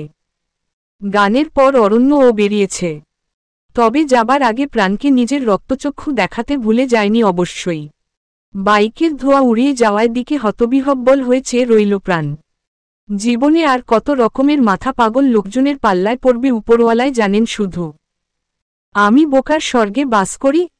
মাথার নিউরন তো দেখি উল্টাই গিয়েছে লোকটার। এত অল্প বয়সে পাগল হয়ে গেল কেন লোকটা? আহারে! সুমি নামের মেয়েটা এগিয়ে এসে আঙুলের খোঁচা দিল প্রাণকে। তোর প্রেমিক পুরুষ চলে গিয়েছে তো? এখনো তাকিয়ে আছিস কেন? কে আমার প্রেমিক? অরণ্য স্যার। ঝটপট উত্তর করে সুমি। যাহ, কি সব উল্টাপাল্টা কথা বলিস? উনি আমাদের অফিসের মালিক, আর কিছু না। মিথ্যা বলবি না প্রাণ। গানের সময় স্যার যেভাবে তোর দিকে তাকিয়েছিল, অন্ধ লোকও বলতে পারবে স্যার তোর উপর গলে গিয়েছে। তবে বান্দা হ্যান্ডসাম হট আছে। বিয়ে করে ফেল। অরণ্য স্যারের সঙ্গে বাসর করবি তুই প্রাণ? স্যার তোর সুন্দর ঠোঁট দুটোতে যখন। চুপ কর অসভ্য মহিলা। আর কিছু বলতে হবে না তোকে। তবে থামাথামির লক্ষণ নেই সুমির মাঝে। বাকিটা বলল প্রাণের কানের কাছে মুখ নিয়ে, ফিসফিসিয়ে। বিরক্তিতে মুখের অভ্যন্তরে তেতো অনুভব করে প্রাণ। অরণ্যর সঙ্গে নিজের কথা ভাবতে ওর অস্বস্তি লাগছে। কপাল কুঁচকে বিরক্ত চোখে তাকায় সুমির দিকে। একদম নাটক করবি না প্রাণ। তোর স্যারকে পছন্দ না? না। গম্ভীর মুখে উত্তর করে প্রাণ। ওই আগুনের গোলারে তোর পছন্দ না? তাহলে কোন ছাগলরে পছন্দ হয় তোর? ছ্যাঁকা দিবি নাকি স্যারকে? অরণ্য স্যার আমার অফিসের বস। এছাড়া উনার সঙ্গে আমার কোনো সম্পর্ক নেই, হবেও না কখনো। আবারও সুমি কিছু একটা বলতে চাইছিল, ওকে থামিয়ে দিল প্রাণ। আমার জন্য ঘটকালি করা বন্ধ কর। তাহলে অরণ্য স্যারের কি হবে? করুণস্বরে জিজ্ঞেস করে সুমি। তোর সঙ্গে বিয়ে দিয়ে দেয়া হবে। এবার চল। আর একটা কথাও বলবি না। গভীর রাত। কোনো এক অভিজাত হোটেল রুমে নরনারীর আদিম খেলায় বারংবার প্রতিধ্বনিত হচ্ছে মেয়েলি বেহায়া শীতকার। বেহায়াপনায় মত্ত যুবকের অশ্রাব্য গালিতে আরও নতুন উদ্যমী শীতকারে মজে মেয়েটি। তাকে আড়াল করে রাখা যুবককে আরও খামচে নিজের কাছে টেনে নিতে চায় সে। তবে বেশিক্ষণ চলতে পারে না তাদের লীলা খেলা। যান্ত্রিক মুঠোফোনের তারস্বরে চেঁচিয়ে উঠা ব্যাঘাত ঘটাল তাদের কর্মে। যুবক প্রথমে কর্ণপাত না করলেও একনাগারে বাজতে থাকায় ধ্যানচ্যুত হল সে। বিশ্রী গালি দিয়ে নাম্বারটা দেখে নিয়ে কানে চেপে আরও এক দফা গালি দিল সে। তবে ফোনের ওপাশে থাকা ব্যক্তির কণ্ঠ শুনতেই হচকায় সে। কোনোরকমে মেঝেতে পড়ে থাকা কাপড়চোপড় পরে দৌড়ে বেরোতে গেলে, সেই নারী নিজের ছলাকলায় যুবককে বাধা দিতে গেলে মেয়েটির পেট বরাবর কষে লাথি দিয়ে বেরিয়ে গেল সে। Shoot to kill. প্রতিটা শিকারীর জন্য অমেক সত্যবাণী। জঙ্গলের শিকারী মাত্রই নিয়ম অনুসৃত হবে। আদনান নিজেকে শিকারী হিসেবেই জানে এবং মানে। নিজেকে উপর্যুপরি শিকারী রূপে দক্ষতা অর্জন করতে এবং শিকারী খোদ যেন শিকারে পরিণত না হয় সেই জন্যই এত আয়োজন। ইস্তাম্বুল শহরে সূর্যলোকের দেখা মিলেছে অল্প কিছুক্ষণ। ভোরের নির্মল বাতাসে প্রাতঃকালীন দৌড়ে ব্যস্ত আদনান। পরনে সাদা টি শার্ট এবং কালো ট্রাউজার। সাধারণ পোশাকেও ভাটা পড়েনি চেহারার জৌলুস। প্রতিদিন 10 কিলোমিটার দূরের পথ অতিক্রম করার অভ্যাস ওর বহু পুরানো। এরপর নানা রকম যন্ত্রপাতি নিয়ে শরীর চর্চার করার সঙ্গে ফ্রি হ্যান্ড এক্সারসাইজও করে। খ্যাতমানা অস্ত্র ব্যবসায়ী হয়ে যদি অস্ত্র চালনায় দক্ষতা না থাকে তাহলে মানসম্মান থাকে? তাই তো প্রতিদিন সব ধরনের রিভলভার চালনা করে ও। সরব এসে দাঁড়ায় কাচ ঘেরা সাইন্ডোপ্রুফ কক্ষের বাইরে। মুখভঙ্গি করুণ করে রেখেছে। যেই নিউজ সে দিতে এসেছে, আদনান ওকেই না শুটিং ডামি বানিয়ে দেয়, অদৃশ্য হাতে কপাল চাপড়ালো। পারলে বাংলা ছবির নায়িকাদের মতো বুক চাপড়ে কিছু সময় কেঁদে নিত।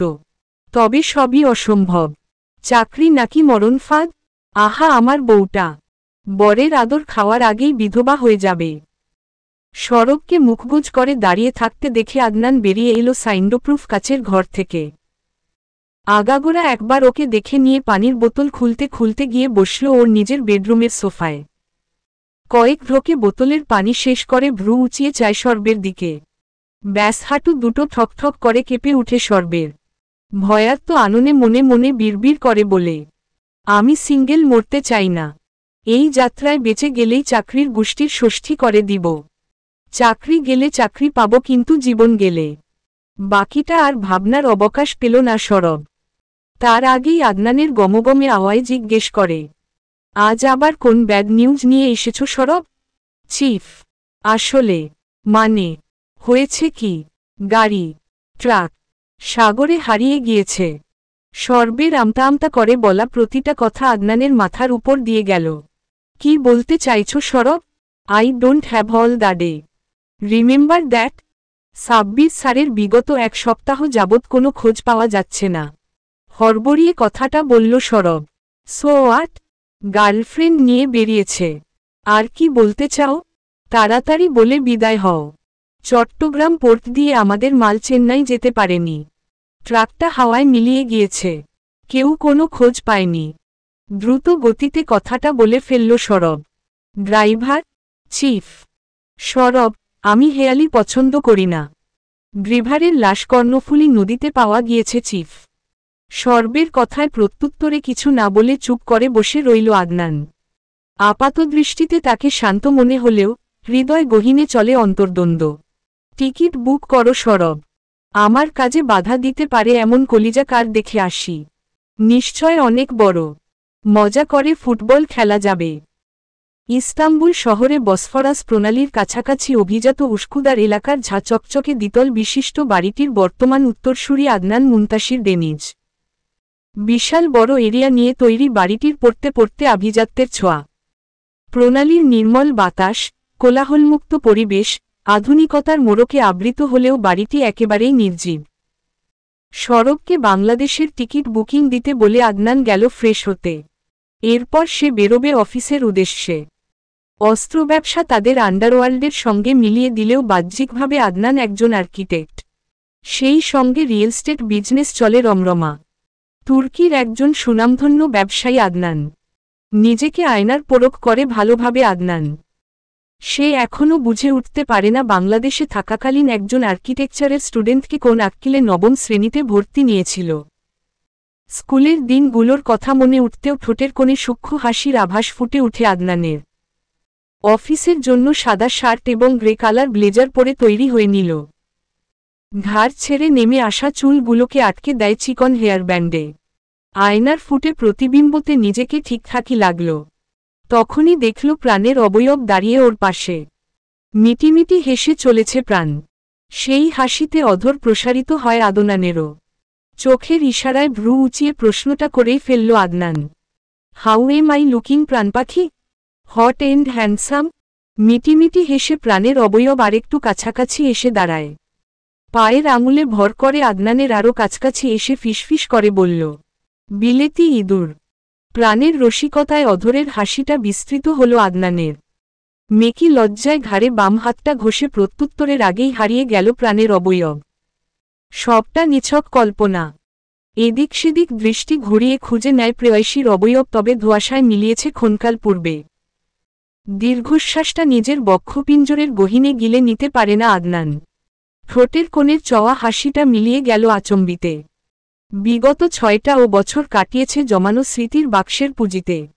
বাংলাদেশে থাকাকালীন 3 বছরের স্মৃতি আঁকড়ে ধরেই তো বেঁচে আছে।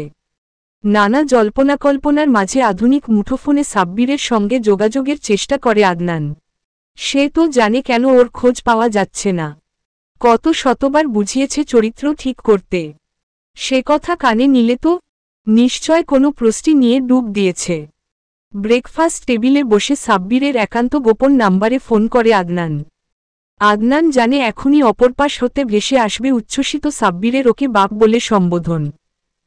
তবে আদনানের আশার গুড়ে বালি দিয়ে কল রিসিভ না হয়ে কেটে গেল মুহূর্তে। পরপর এলো একটা মেসেজ। নোটিফিকেশন বক্সে জমা হওয়া মেসেজটা পুরো পড়তেই বদলে গেল আদনানের মুখবিবর। সরব। আদনানের হুঙ্কারে কেঁপে উঠে কামরা। সরব এলো দৌড়ে। আসার সময় নিজের হাত দেখল। ওর জানটা হাতে আছে নাকি মেঝেতে গড়াগড়ি খাচ্ছে। চিফ। হাঁপাতে থাকে সরব। টিকিট বুক করেছ? চিফ। কাল বিকেলে ফ্লাইট আমাদের। নো, আমরা এখনই বেরোব। চলো। কিন্তু চিফ। তবে আদনানের রক্তচক্ষু সেই সাথে টলটলে পানিতে আটকে গেল সর্বের কথা। কুখ্যাত অস্ত্র ব্যবসায়ী আদনান মুনতাসিরের চোখে জল। আমতা আমতা করে জিজ্ঞেস করেই ফেলল, ম্যাডাম ঠিক আছেন? তবে সে কথা কর্ণকুহরে যায় না আদনানের। সে ইতোমধ্যে বেরিয়ে গিয়েছে এয়ারপোর্টের উদ্দেশ্যে। সকাল সকাল ফুরফুরে মন মেজাজ নিয়ে অন্বেষা প্রাণ এলো অবেলার বেলিফুলে। আজ বেশ সেজেগুজে অফিসে এসেছে ও। বেগুনি রঙের থ্রিপিসটা ফর্সা গায়ে মানিয়েছে খুব সুন্দর মতো। বেতন পেয়ে ফিরোজা বেগমের হাতে তুলে দিয়েছে বেশ কিছু টাকা। তারপর থেকে ব্যবহারে অনেকটা পরিবর্তন এসেছে ওনার। ইদানিং তিক্ত বাক্য প্রাণকে শুনতে হয় না বলেই ওরই মন ভালো থাকে। প্রাণ ভেবেই নিয়েছিল কোনো একটা লেডিস হোস্টেলে উঠে যাবে।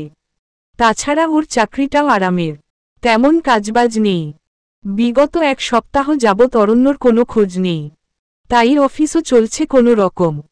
বাঙালির এই একটা স্বভাব, অফিসের মালিক না থাকলে কাজে ফাঁকি দেয় চায়। চায়ের আড্ডা, গল্পগুজব আর ডিভাইস স্ক্রোলিং করে সময় কাটাচ্ছে সবাই। কাজ না থাকায় মধ্যাহ্নভোজের কিছু সময় আগেই বেরল অফিস থেকে। মনটা ফুচকার জন্য আকুপাকু করছে। ঝাল ঝাল কয়েক প্লেট সাবার করে আসা যাক। যেই ভাবা সেই কাজ। প্রাণকে যেতে দেখে সুমিও এলো। আর সুমির পিছু পিছু এলো ফারহান। তোরা তোতাময়না আমার সঙ্গে আসবি না? তোরা প্রেম করবি আর আমি চেয়ে চেয়ে দেখব? আমি একাই যাব। মেকি গগম্ভীর মুখে কথাটা বলে প্রাণ। মিস অন্বেষা, আপনি চলুন। মন খারাপ করবেন না, আপনার প্রেমিক পুরুষ এসে যাবেন। অরণ্যর মতো গলার স্বরে কথাটা বলল ফারহান। ওদের রসিকতায় বিরক্ত হয় প্রাণ। পেলব মসৃণ গাল দুটো ফুলে উঠে অভিমানে।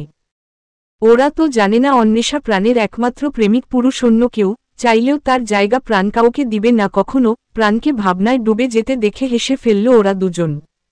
অরণ্য স্যারের কথা ভাবছিস তাই না? আর বলিস সে তোর প্রেমিক পুরুষ না? আগুন দুদিকেই বরাবর লেগেছে, দেখো ফারহান। তাই তো দেখছি। প্রেমের জোয়ারে আমাদের অফিস ডুবে যাবে এবার। তোরা থাক, আমি একাই যাব বলে হনহনিয়ে হাঁটা শুরু করল প্রাণ। খানিকটা এগিয়ে এলো ওদের থেকে। সেই কখন থেকে অরণ্যর নাম নিয়ে ওর মজা নিচ্ছে দুটোতে। অসহ্য লাগছে ওর। নিজেরা প্রেম করছিস, ভালো কথা। ওকে কেন ফাঁসাচ্ছে? মোটামুটি ফাঁকা রাস্তা দেখে হেঁটে ফুচকাওয়ালার কাছে যাচ্ছিল প্রাণ। দুপুরের সময় হওয়ায় আশপাশটা জনশূন্য। হঠাৎই গা ছমছমে একটা অনুভূতি হয় প্রাণের। বাড়তে থাকে হৃদযন্ত্রের গতি। আগের বার কিডন্যাপ হবার পর থেকেই এই অনুভূতিটা হয় প্রাণের। একটু জোরে পা চালানো প্রাণ। কোনোভাবে গলিটা পেরিয়ে যেতে পারলেই হলো। তবে আজ বুঝি তা হবার নয়। গাড়ির হর্ন দিচ্ছে পেছনে থেকে কেউ। বারবার হর্ন দিয়ে প্রাণের মনোযোগ আকর্ষণ করার চেষ্টা করছে নাকি? পিছু ফিরতেই দেখল একটা কালো রঙের গাড়ি ধীর গতিতে ওর পিছনে আসছে। গাড়ির প্যাসেঞ্জার সিটে একটা ছেলে বসে আছে। দেখে ভদ্রলোকই মনে হলো তাকে প্রাণের কাছে। ও পিছু ফিরতেই চমৎকার করে হাসল ছেলেটা। পরনের বেশভূষায় বখাটে বা খারাপ উদ্দেশ্যে এমন কিছুর ছাপ না দেখেই দাঁড়ালো প্রাণ। বিনীত ভঙ্গিতে ছেলেটা প্রাণের কাছাকাছি এসে দাঁড়ায়। একটা কাগজ বাড়িয়ে দেয় প্রাণকে উদ্দেশ্য করে। আসসালামু আলাইকুম ম্যাডাম, ঢাকাতে আজই নতুন এসেছি আমি। এই ঠিকানাটা যদি কাইন্ডলি আমায় বুঝিয়ে দিতেন খুব উপকৃত হব ম্যাডাম। কাগজটা খুলে মনোযোগ দিয়ে ঠিকানাটা খুঁটিয়ে খুঁটিয়ে পড়ার মাঝেই পিছালা রাস্তায় লুটিয়ে পড়ল প্রাণের সংজ্ঞাহীন দেহটা। গাড়ি থেকে কয়েকজন মহিলা বেরিয়ে এসে মাত্র কয়েক মুহূর্তে ওকেও গাড়িতে উঠিয়ে নিয়ে অদৃশ্য হয়ে যায় গাড়িটা।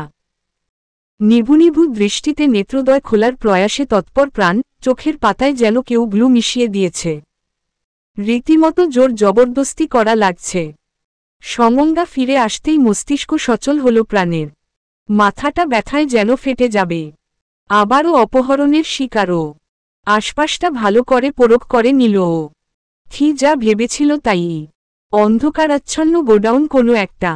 বাংলা ছবির মতো স্বল্প আলোর লাইট জ্বলছে। চেয়ারে বসিয়ে হাত বেঁধে রেখেছে, তবে এবারে মুখ আটকে রাখেনি। দাঁত কিরমিরি আদনানকে ভয়াবহ কিছু গালি দিল প্রাণ। এবারও যদি ওকে আদনানের জন্য অপহরণ করা হয়ে থাকে তবে খবর আছে ওর। শালা ইঁদুরের বাচ্চা, এবার আমার সামনে এসে যদি ডায়লগও বাজি করিস, থোবরার নকশা বদলে দেব। বিড়বিড়িয়ে কথাটা বলল প্রাণ। আশেপাশে কাউকে না দেখে নড়েচড়ে বসল। গতবারের অপহরণের পর ওর যথেষ্ট শিক্ষা হয়েছে। টেইলারিং লোকটাকে দিয়ে পায়জামার ভিতরে পকেট বানিয়ে নিয়েছে, সেখানেই ওর হাতিয়ার রয়েছে। একটা ছোট্ট চাকু, কিন্তু তার ধার মারাত্মক। কেউ গায়ে হাত দিতে এলেই কিছু না পারুক আঙুলগুলা কেটে দিবে প্রাণ। মনে মনে সাহস সঞ্চার করে প্রাণ। তবে আদনানকে গালাগালি অব্যাহত। বানরের ছাউতোর জন্য এবার আমার কিছু হলে মাথার চুল সব উপড়ে নিব। চিনিস না আমাকে, শুধু জানতে পারি যে তোর চেলাপেলা আমাকে কিডন্যাপ করেছে আদনাইন না। জমের বাড়ি এবার আমি তোরে দেখাব। বেশ উচ্চস্বরেই আদনানকে বকা দিচ্ছিল প্রাণ। ওর কণ্ঠস্বর পেয়েই দৌড়ে এলো একটা ছেলে। প্রাণ তাকিয়ে দেখে তখনকার গাড়িতে বসা ছেলেটা। এখনও দেখে নিপাট ভদ্রলোক মনে হল, অথচ পেটে পেটে দুনিয়ার কুবুদ্ধি। ভোলাভালা চেহারা দেখিয়েই কিডন্যাপ করেছে। ছেলেটার দিকে অগ্নিমূর্তি ধারণ করে প্রাণ। দাঁতে দাঁত চেপে চিবিয়ে চিবিয়ে বলল, তুই কে? জানিস আমি কে? জানের ভয় নেই? প্রাণের তুইতোকারি শুনে চেহারার রং বদলে গেল ছেলেটার। বর্ষর ঢোক গিলে নিজের ভয় পাওয়াকে দমন করার চেষ্টাও সুস্পষ্ট নজরে এলো প্রাণের। ব্যাস আরও বেশি সাহস পেল প্রাণ। তোর কলিজা কত বড়, সাহসেও বলিহারি। জানিস আমি কে? জি ম্যাডাম, কাচুমাচু করে উত্তর করে ছেলেটা। তাহলে আমাকে ধরে এনেছিস কেন? একটু পর তোর কলিজা মেপে দেখব আমি কই মন ওজন হয়েছে ওটার। নয়তো এত সাহস পেলি কিভাবে? কলিজা কিভাবে ওজন করবেন ম্যাডাম? মিনমিনে স্বরে প্রত্যুত্তরে করে ছেলেটা। তীক্ষ্ণ দৃষ্টিতে ছেলেটাকে পর্যবেক্ষণ করতে থাকে প্রাণ। ব্যাটা আসলেই ওকে ভয় পাচ্ছে নাকি নাটক করছে? তবে চেহারার রং যে উড়ে গিয়েছে তা সুস্পষ্ট। নাম কি তোর? আমায় ফিরতি প্রশ্ন করিস? কলিজা কিভাবে ওজন করে জানিস না? তোকে মেরে ওটা বের করে ওজন করব, সিম্পল। প্রাণ কথাটা এত সহজভাবে বলল যেন ও প্রতিদিনই 2-4টে কলিজা ওজন করে। সিম্পল। দীর্ঘশ্বাস ফেলে প্রাণের সামনাসামনি চেয়ার টেনে বসল ছেলেটা। নাম বলবি না তোর? চেঁচিয়ে উঠে প্রাণ আবারও ধরফরিয়ে উঠে দাঁড়ালো ছেলেটা। কাচুমাচু করে বিনীতভাবে প্রত্যুত্তর করে, নাম বলা যাবে না ম্যাডাম, স্যারের নিষেধ আছে। তোর স্যারটাকে? এত সাহস থাকলে সামনে আসছে না কেন? ইঁদুরের মতো গর্তে লুকিয়ে আছে কেন? স্যার এসে যাবেন ম্যাডাম, আপনি প্লিজ শান্ত হয়ে বসুন। পানি খাবেন ম্যাডাম? তোর কল্লা চিবিয়ে খাবো, কুত্তা। আমাকে যেতে দে বলছি। এবারে পকেট থেকে রুমাল জাতীয় কিছু একটা বের করতেই আটকে উঠল প্রাণ। অজ্ঞান করবে নাকি আবার? তবে ওর ভয়কে বুড়ো আঙুল দেখিয়ে ছেলেটা কপালের ঘাম মুছে আবারও বসল ওর সামনে। ঠিক তখনই গোডাউনের দরজা খুলে আরও একজনকে দেখা গেল। বিশাল হলঘরের মতো কামরার মাঝামাঝি প্রাণকে বেঁধে রাখা দেখে দৌড়ে এলো সে। চোখে মুখে উচ্ছ্বাস, যেন কত দিনের পরিচয় প্রাণের সঙ্গে। হুট করেই দেখা পেয়েছে। কাছাকাছি এসে দাঁত কেলিয়ে হাসল ছেলেটা। ভালো আছেন ম্যাডাম? ছেলেটার করা প্রশ্নে হতবিহ্বল হয়ে গেল প্রাণ। ও আসলেই কিডন্যাপ হয়েছে নাকি নিছক মজা করার জন্য ছেলেগুলা ওকে ধরে এনেছে? এটা আবার কোন নমুনা? আগের ছেলেটার উদ্দেশ্যে প্রশ্ন করে প্রাণ। নতুন ছেলেটাকে নমুনা বলায় খানিক মনক্ষুণ্ণ হল সে। তবে আবারও চওড়া হেসে বলল, ম্যাডাম আমি সরব। সরব? তুই এবার নীরব হয়ে যাবি? কথাটা বলেই নিজের ছোট ছুরিটা সরবের দিকে তাক করে প্রাণ। ভয়, আতঙ্কে চিৎকার করে সরব এক লাফে কোলে উঠে গেল ওর পাশে দাঁড়ানো আসিফের। She is dangerous. ম্যাডাম কি করছেন? আমার এখনও বিয়ে হয়নি। আমি অকালে মরে গেলে আমার বউটা বিধবা হয়ে যাবে। বহু কষ্টে আদর করা। বাকিটা বলার আগে সরবের মুখ চেপে ধরল আসিফ। থামো বলে ঝাড়া মেরে কোল থেকে সরবকে ফেলে দিল আসিফ। তোরা আমাকে এখানে এনেছিস কেন? ভালোই ভালোই আমাকে যেতে দে, নয়তো বলে আবারও ছুরিটা উঁচিয়ে ধরল প্রাণ। হড়বড়িয়ে কিছু একটা বলার আগে ওকে থামিয়ে দিল আসিফ। ম্যাডাম আমি আসিফ আর ও সরব। বাকিটা আপনি জানতে পারবেন পরে। কিছুটা এগিয়ে এসে কথাটা প্রাণকে বলল। ছেলেটাকে কাছে আসতে দেখে জলে উঠে দূরে সরে থাকার জন্য হুঙ্কার দিল প্রাণ। মাথাটা সামান্য নিচু করে প্রাণকে দেখিয়ে আতঙ্কিত গলায় বলল, ম্যাডাম দেখুন, আমার ঘাড়ে একটাই মাথা। আপনার সঙ্গে সামান্যতম তেরিবেরি করলে মাথাটা বুড়িগঙ্গায় ভেসে যাবে। তাছাড়া আমার এখনও বিয়ে হয়নি ম্যাডাম। একটা ফার্স্ট ক্লাস তুর্কি মেয়েরে প্রায় পটায় ফেলেছি ম্যাডাম। দোয়া করবেন, আপনি আমার মায়ের মতো। সর্বের রসিকতায় হেসে ফেলল প্রাণ। এটা আসলেই একটা নমুনা। ওয়াশরুম কোনদিকে? আমাকে যেতে হবে। হাতটা খুলে দে। এই নমুনাকে একটু বাজিয়ে দেখার উদ্দেশ্যে গম্ভীর মুখে বলল প্রাণ। দ্বিধাদ্বন্দ্বে পড়ে যায় ওরা। কি করবে কিছু বুঝতে পারে না। এখন না গেলে হয় না ম্যাডাম? চোখ সরু করে আসিফের দিকে তাকাতেই হাতপায়ের বাঁধন খুলে দিতে তৎপর হল ও। কয়েকজন মহিলা গার্ডকে সঙ্গে নিয়ে ওয়াশরুম দেখিয়ে জায়গাটা থেকে কেটে পড়ল ও। যে ডেঞ্জারাস জিনিস। দাঁড়িয়ে থাকতে দেখলে সত্যিই কল্লা চিবিয়ে খেয়ে নিবে ওর। তার চেয়ে যার জিনিস, সে এসে সামলাক। যেমন ট্যাপা তেমনি তার ট্যাপি। ওয়াশরুমের কাছাকাছি এসে মহিলাদের কড়াসরে জায়গাটা থেকে চলে যেতে বলল প্রাণ। ও এতটুকু বুঝেছে যেই কিডন্যাপ করুক, ওর কথা শুনতে বাধ্য। তাছাড়া দেখা যাবে আবার আদনান এসে ওকে আজেবাজে কথা শোনাবে। আদনান মুনতাসির ডেনিজ বেডপার্টনার রিপিট করে না, এটা শুনলেই প্রাণের গায়ের রক্ত ফুটতে থাকে। তার চেয়ে নিজের প্রাণ নিজে বাঁচিয়ে কেটে পড়া যাক। ওয়াশরুমে এসে এদিক সেদিক তাকিয়ে পালানোর রাস্তা খুঁজতে থাকে প্রাণ। মহিলা গার্ডের চোখে ফাঁকি দিয়ে পিছিয়ে এসে পেয়েও গেল বড় অ্যাডজাস্টর ফ্যান খুলে নিচে পড়ে আছে। বর্ষার জায়গাটা দিয়ে অনায়াসে বেরিয়ে যেতে পারবে প্রাণ। ঠিক তখনই একটা ইটের টুকরো প্রাণের পায়ের কাছে এসে পড়ল ফাঁকা ওয়ালের জায়গা থেকে। একটা চিরকুট বাঁধা ইটের টুকরোর সঙ্গে। ঝটপট কুড়িয়ে নিয়ে খুলতেই দেখা গেল গোটা গোটা ইংরেজিতে লেখা, jump from here, I'll save you. চিরকুটটা পড়ে কেন যেন আদনানের কথায় মাথা এলো ওর। তবে সে এসেছে। ইঁদুরের বাচ্চা, আবার তোর জন্য আমি কিডন্যাপ হয়ে গিয়েছি? চেহারার নকশা এমনভাবে বদলে দিব নিজেকে চিনতেই পারবি না। বিড়বিড় করে আরও কিছু গালি দিল আদনানকে। কয়েকটা ভাঙাচোরা চেয়ারের সাহায্যে দেয়াল টপকে বাইরে বেরিয়ে এলো প্রাণ। ততক্ষণে প্রায় সন্ধ্যা নেমেছে। আবছা আলোয় কিছুটা দূরে গাড়িতে হেলান দিয়ে এক যুবকের অবয়ব দেখেই চিনল ও। দি গ্রেট বেডপার্টনার রিপিট না করা আদনান মুনতাসির ডেনিজ। কয়েকটা ইটের টুকরো কুড়িয়ে নিয়ে যুবকের দিকে ছুড়ে দিল প্রাণ।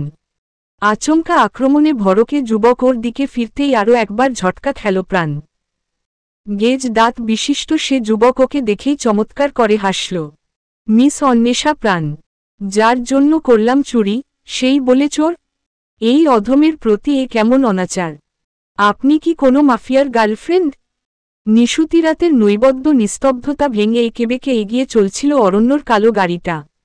প্রাণের এলোপাতারি ইটের টুকরোর আক্রমণে কপালে ছোটখাটো সাইজের আলুর মতো ফুলে গিয়েছে অরণ্যর। তবে সে নিরুত্তাপ। গাড়িতে বসিয়ে ঢাকার রাস্তায় না গিয়ে আরও ভিতরের দিকে গিয়েছে ওরা। বুদ্ধিটা অবশ্য অরণ্যর। আশপাশটা ভালো করে দেখছিল প্রাণ। কোন ভাগারে এনে ফেলেছিল ওকে। প্রতিদিনই খবরের কাগজের পাতা উল্টালে কত শত মেয়ের নিখোঁজ সংবাদ বেরোয়। বেশিরভাগই এরকম প্রত্যন্ত এলাকায় এনে মেরে ফেলে। আর কতবার ওকে কিডন্যাপড হতে হবে? আগেরবার আদনান বাঁচিয়েছিল, এবারে অরণ্য বাঁচিয়েছে। পরের বার কেউ না এলে হয়তো প্রাণের প্রাণ আর থাকবে না। চোখ দুটো ছলছলে হয় প্রাণের। ভালোবাসার মানুষকে নিয়ে ঘর বাঁধার স্বপ্ন অধরায় রয় না যায় ওর। তখনই চিন্তাটা মাথায় আসে প্রাণের, ও যদি মরেও যায়, ভূত হয়ে এসে আদনানের ঘাড় মটকে দেবে। হা, এত সহজ নাকি প্রাণ মরে যাবে আর ও আনন্দে থাকবে? গাড়ির কালো কাচ ভেদ করে বাইরেটা দেখার মাঝে প্রাণ এত কিছু ভাবছিল। দাঁত কিরমির করে আদনানের জ্ঞাতিগোষ্ঠী উদ্ধার করার মাঝেই কর্ণকুহরে গেল অরণ্যর গায়ে জ্বালা ধরানো কথাটা। আদনানের উপরের রাগ গিয়ে পড়ল অরণ্যের উপর। অগ্নিদৃষ্টিতে তাকিয়ে রইল মনোযোগ দিয়ে ড্রাইভ করতে থাকা অরণ্যের পানে। নাকি আপনি কোনো সেলিব্রিটি? নিরেট স্বর অরণ্যর। কথাটা বলেই গাড়ির সামনের ড্যাশবোর্ড থেকে কাগজ কলম বের করে ফেলল অরণ্য। সুনিপুণ এবং অভ্যস্তভাবে ডান হাতে তখনও চেপে রেখেছে গাড়ির স্ট্যারিং। গেজ দাঁতটা ঝিলিক দিয়ে উঠে যেন ঠিক ততটা সেভাবে মেপে হেসে বাড়িয়ে দিল প্রাণের নিকটে। Anwesha madam, autograph please. হেয়ালি করছেন আমার সঙ্গে? রাগের পারদ তুঙ্গে উঠে গিয়েছে প্রাণের ছেলে মানুষই রাগে নাকের পাটা ফুলে উঠছে ওর। গাড়ির ড্যাশবোর্ডে জ্বলে থাকা হালকা আলোয় প্রাণকে ঠিক কতটা আদুরে লাগছে তা হয়তো ও নিজেও জানে না। তবে অপর পাশের মানুষটার বক্ষপিঞ্জরে ঝড় উঠে। তবে চোখ ফিরিয়ে নেয় অরণ্য। প্রাণ ওর জন্য নিষিদ্ধ নারী। এই নারীর মোহে আটকে নিজেকে লক্ষ্যচ্যুত করবে না অরণ্য। তবে হৃদযন্ত্রটা বড় বেইমান। ওকে বুকে থেকে ওর সঙ্গেই বেইমানি করে, নিজেকে সামলে নেয় অরণ্য। রেগে যাচ্ছেন কেন অন্বেষা? আপনার রাগের বাহার দেখে লাগছে আপনি সত্যিই কোনো কুখ্যাত মাফিয়ার গার্লফ্রেন্ড। আর আপনি তাকে ধরার টোপ। গম্ভীরস্বরে উত্তর করে সে। আমি কোনো মাফিয়া টাফিয়া চিনি না। আমতা আমতা করে উত্তর করে প্রাণ। আপনি কি বাচ্চা? ললিপপের লোভে এদের সঙ্গে চলে এসেছেন? হো হো করে হাসল অরণ্য যেন বিরাট কোনো মজা করে ফেলেছে। ঠিকানা জানতে চেয়েছিল, আমি সাহায্য করার জন্য কাগজ খুলে আর কিছু মনে নেই। মিনমিনে স্বর প্রাণের। ওরা আপনাকে কিছু বলেছে? মানে কেন কিডন্যাপ করল আপনাকে? বিরক্তিকর শ্বাস ফেলে প্রাণ। অল্প কিছু সময়ের মধ্যে দুই নমুনা ওকে ভালোই সার্কাস দেখিয়েছে। তবে ব্যাপারটা চেপে গেল প্রাণ। এতক্ষণে যেই প্রশ্নটা ওর করা উচিত ছিল তা না করেই উল্টাপাল্টা চিন্তাভাবনা করার জন্য নিজেকে ধমক লাগায় প্রাণ। নড়েচড়ে বসে সরু চোখে তাকালো অরণ্যর দিকে যেন কোনো গোয়েন্দাও।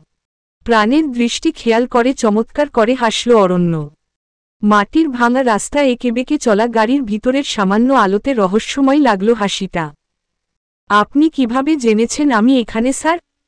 দেখেছেন, প্রথমে ইট মেরে আমায় জখম করলেন, এখন আবার আমাকেই সন্দেহ করছেন? কারো ভালো করতে নেই। অধম অরণ্য জোহাইয়ের অনাচারে অনাচারে জর্জরিত। স্যার আপনি বলবেন নাকি আমি গাড়ি থেকে নেমে যাব? ওকেহ মিস অন্বেষা, কুল ডাউন। আমি অফিসে আসছিলাম, তখন দেখি আপনাকে ছেলেধরা মেয়েধরা গাড়িতে উঠিয়ে নিয়ে যাচ্ছে।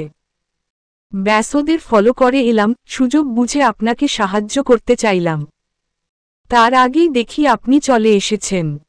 আপনি যে এক্সপিরিয়েন্সড আগে বুঝিনি। আচ্ছা আগে কতবার কিডন্যাপ হয়েছেন? বিদ্রূপের হাসি খেলা করছে অরণ্যর ঠোঁটে। দ্বিধাদ্বন্দ্বে পড়ে যায় প্রাণ। একবার ভাবল আগের বারের কথা, সেই সঙ্গে আদনানের কথা বলবে কি না অরণ্যকে। মনের দোলাচালের মাঝেই শুনল অরণ্যর আরও একটা গায়ে জ্বালা ধরানো কথা। আপনার কি অনেক প্রপার্টিস? হায় হায়, ওরা কোনো দলিল সইটি করে নিয়েছে নাকি? গাড়ি থামান স্যার, আমি যাব না আপনার সঙ্গে। আর ইউ শিউর? দিল্লি এখনো দূর। মানে ঢাকা দূরে আর কি? But if you want, I can pull over the car. আপনি আবার রসিকতা করছেন আমাকে নিয়ে? গাড়ি থামান। জেদি স্বরে কথাটা বলতেই গাড়িটাই করা ব্রেক চাপল অরণ্য। সামনের দিকে বর্ষার ঝাঁকুনি খেয়ে ভ্যাবাচেকা খেয়ে গেল প্রাণ। মনে মনে ঢোক গিলে প্রাণ। ওকে সত্যিই মধ্যরাতে মাঝ রাস্তায় ফেলে চলে যাবে নাকি আবার? চোখমুখ ফ্যাকাশে হয়ে গিয়েছে প্রাণের। আস্তে ধীরে তাকালো অরণ্যর দিকে। এতক্ষণের হাসি হাসি চেহারাটা বদলে গিয়েছে। চোয়াল শক্ত হয়ে আছে ওর। এক ধ্যানে তাকিয়ে আছে সামনের দিকে। অরণ্যর দৃষ্টি লক্ষ্য করে সামনে তাকালো প্রাণ। গাড়ির হেডলাইটের আলোয় স্পষ্ট দেখা যাচ্ছে একটা গাড়ি ওদের গাড়ি সোজা দাঁড়িয়ে পুরো রাস্তাটাই ব্লক করে রেখেছে। গাড়িটার সম্মুখে কেউ একজন বসে আছে। উকিঝুঁকি দিয়ে ভালো করে লক্ষ্য করতেই ভয়ের একটা শীতল স্রোত শিরদাঁড়া বেয়ে অনুভব করে প্রাণ। এক হাতে জ্বলন্ত সিগারেট আর অন্য হাতে আঙুলের ভাঁজে ঘোরাচ্ছে কালো ধাতব আগ্নেয়াস্ত্র। মব রঙের টি শার্ট, ঘাড় ছেড়ে নেমে আসা চুলগুলোকে হেয়ার ব্যান্ডের সাহায্যে পরিপাটি করে আটকানো এবং খোঁচা খোঁচা দাড়ির আড়ালে ফুটে ওঠা হিংস্রতার আভাস কয়েক গজ দূর হতে টের পায় প্রাণ। আবার তাকালো অরণ্যর দিকে। রুদ্রমূর্তি ধারণ করেছে অরণ্যও ততক্ষণে। হতবিহ্বল হয়ে যায় প্রাণ। মনে মনে বিড়বিড় করল, এটার আবার কি হল? দাঁড়াস সাপের মতো ফোঁস ফোঁস করছে কেন? আবার তাকালো গাড়ির সামনে দাঁড়ানো যুবকের দিকে। সে এসে দাঁড়িয়েছে ওদের গাড়ির সামনে, সিগারে কয়েকটা টান দিয়ে পা দিয়ে পিষে রিভলভারের মাথা দিয়ে অনেক বছরের পুরানো কপালের কাটা দাগটার উপর ঘষল। ঠোঁটের কোণে ফুটে আছে হিংস্রতা। রিভলভার দিয়ে ইশারায় প্রাণকে নেমে আসতে বলল গাড়ি থেকে। দুপাশে মাথা নাড়ায় প্রাণ। ব্যাস, প্রাণের অবাধ্যতায় যেন উদ্যমী হল সে। একটা লাল আলোর বিন্দু ঘোরাফেরা করতে থাকে অরণ্যের বুকে। ভয়ে ভয়ে অরণ্যর দিকে তাকালো প্রাণ। আমি আসি স্যার, বলেই নেমে যেতে নিল প্রাণ। কারণ আগের বারও দেখেছে এরকম লাল আলোর বিন্দু থেকে কেরামত আলীর নিথর দেহ। তাছাড়া অরণ্য ওকে বাঁচিয়েছে। ওর জন্য অরণ্যর কোনো ক্ষতি হোক তা কখনোই চায় না প্রাণ। কিছু না বলেই প্রাণের সাইডের দরজার লক খুলে দেয় অরণ্য। শান্তস্বরে বলে উঠে, আপনি তবে আসলেই মাফিয়া আদনান মুনতাসির ডেনিজের গার্লফ্রেন্ড মিস অন্বেষা প্রাণ? ঢোক গিলে প্রাণ। আপনি? চলি তবে অন্বেষা, আমাদের শীঘ্রই দেখা হবে। তখন না তো আমি আপনার অফিসের বশ অধম অরণ্য জোহাইয়ের থাকব, আর না আপনি বহুকাল বাদে আমার এই শুষ্ক বক্ষপটে প্রাণ সঞ্চারিণী, আমার হৃদয়হরণী অন্বেষা থাকবেন। হয়তো একটু আলাদা রকম অরণ্য জোহাইয়ের ডেনিজের অপেক্ষায় থাকবেন, কিন্তু অন্বেষা। শান্ত শীতল স্বরে কথাগুলো বলে গাড়ির লক খুলে দিল অরণ্য। গাড়ি থেকে নেমে গুটি গুটি পায়ে এগিয়ে গেল অদূরেই দাঁড়িয়ে থাকা আদনানের দিকে প্রাণ। ওকে দেখেই এতক্ষণের হিংস্রতা, নির্মমতার সবটা সরে গিয়ে উচ্ছল প্রেমিক সত্তার দেখা পাওয়া গেল। ঠোঁটের কোণ ফুটে উঠে সেই যশোরের স্কুলে দেখা হ্যাংলাপাতলা আদনানের ঠোঁটে লেগে থাকত। হ্যালো প্রাণ পাখি, ডিড ইউ মিস মি?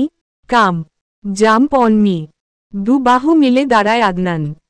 অনেকদিন পর আদনানের দেখা পেয়ে প্রাণও খোয়ালো নিজের ধ্যানজ্ঞান।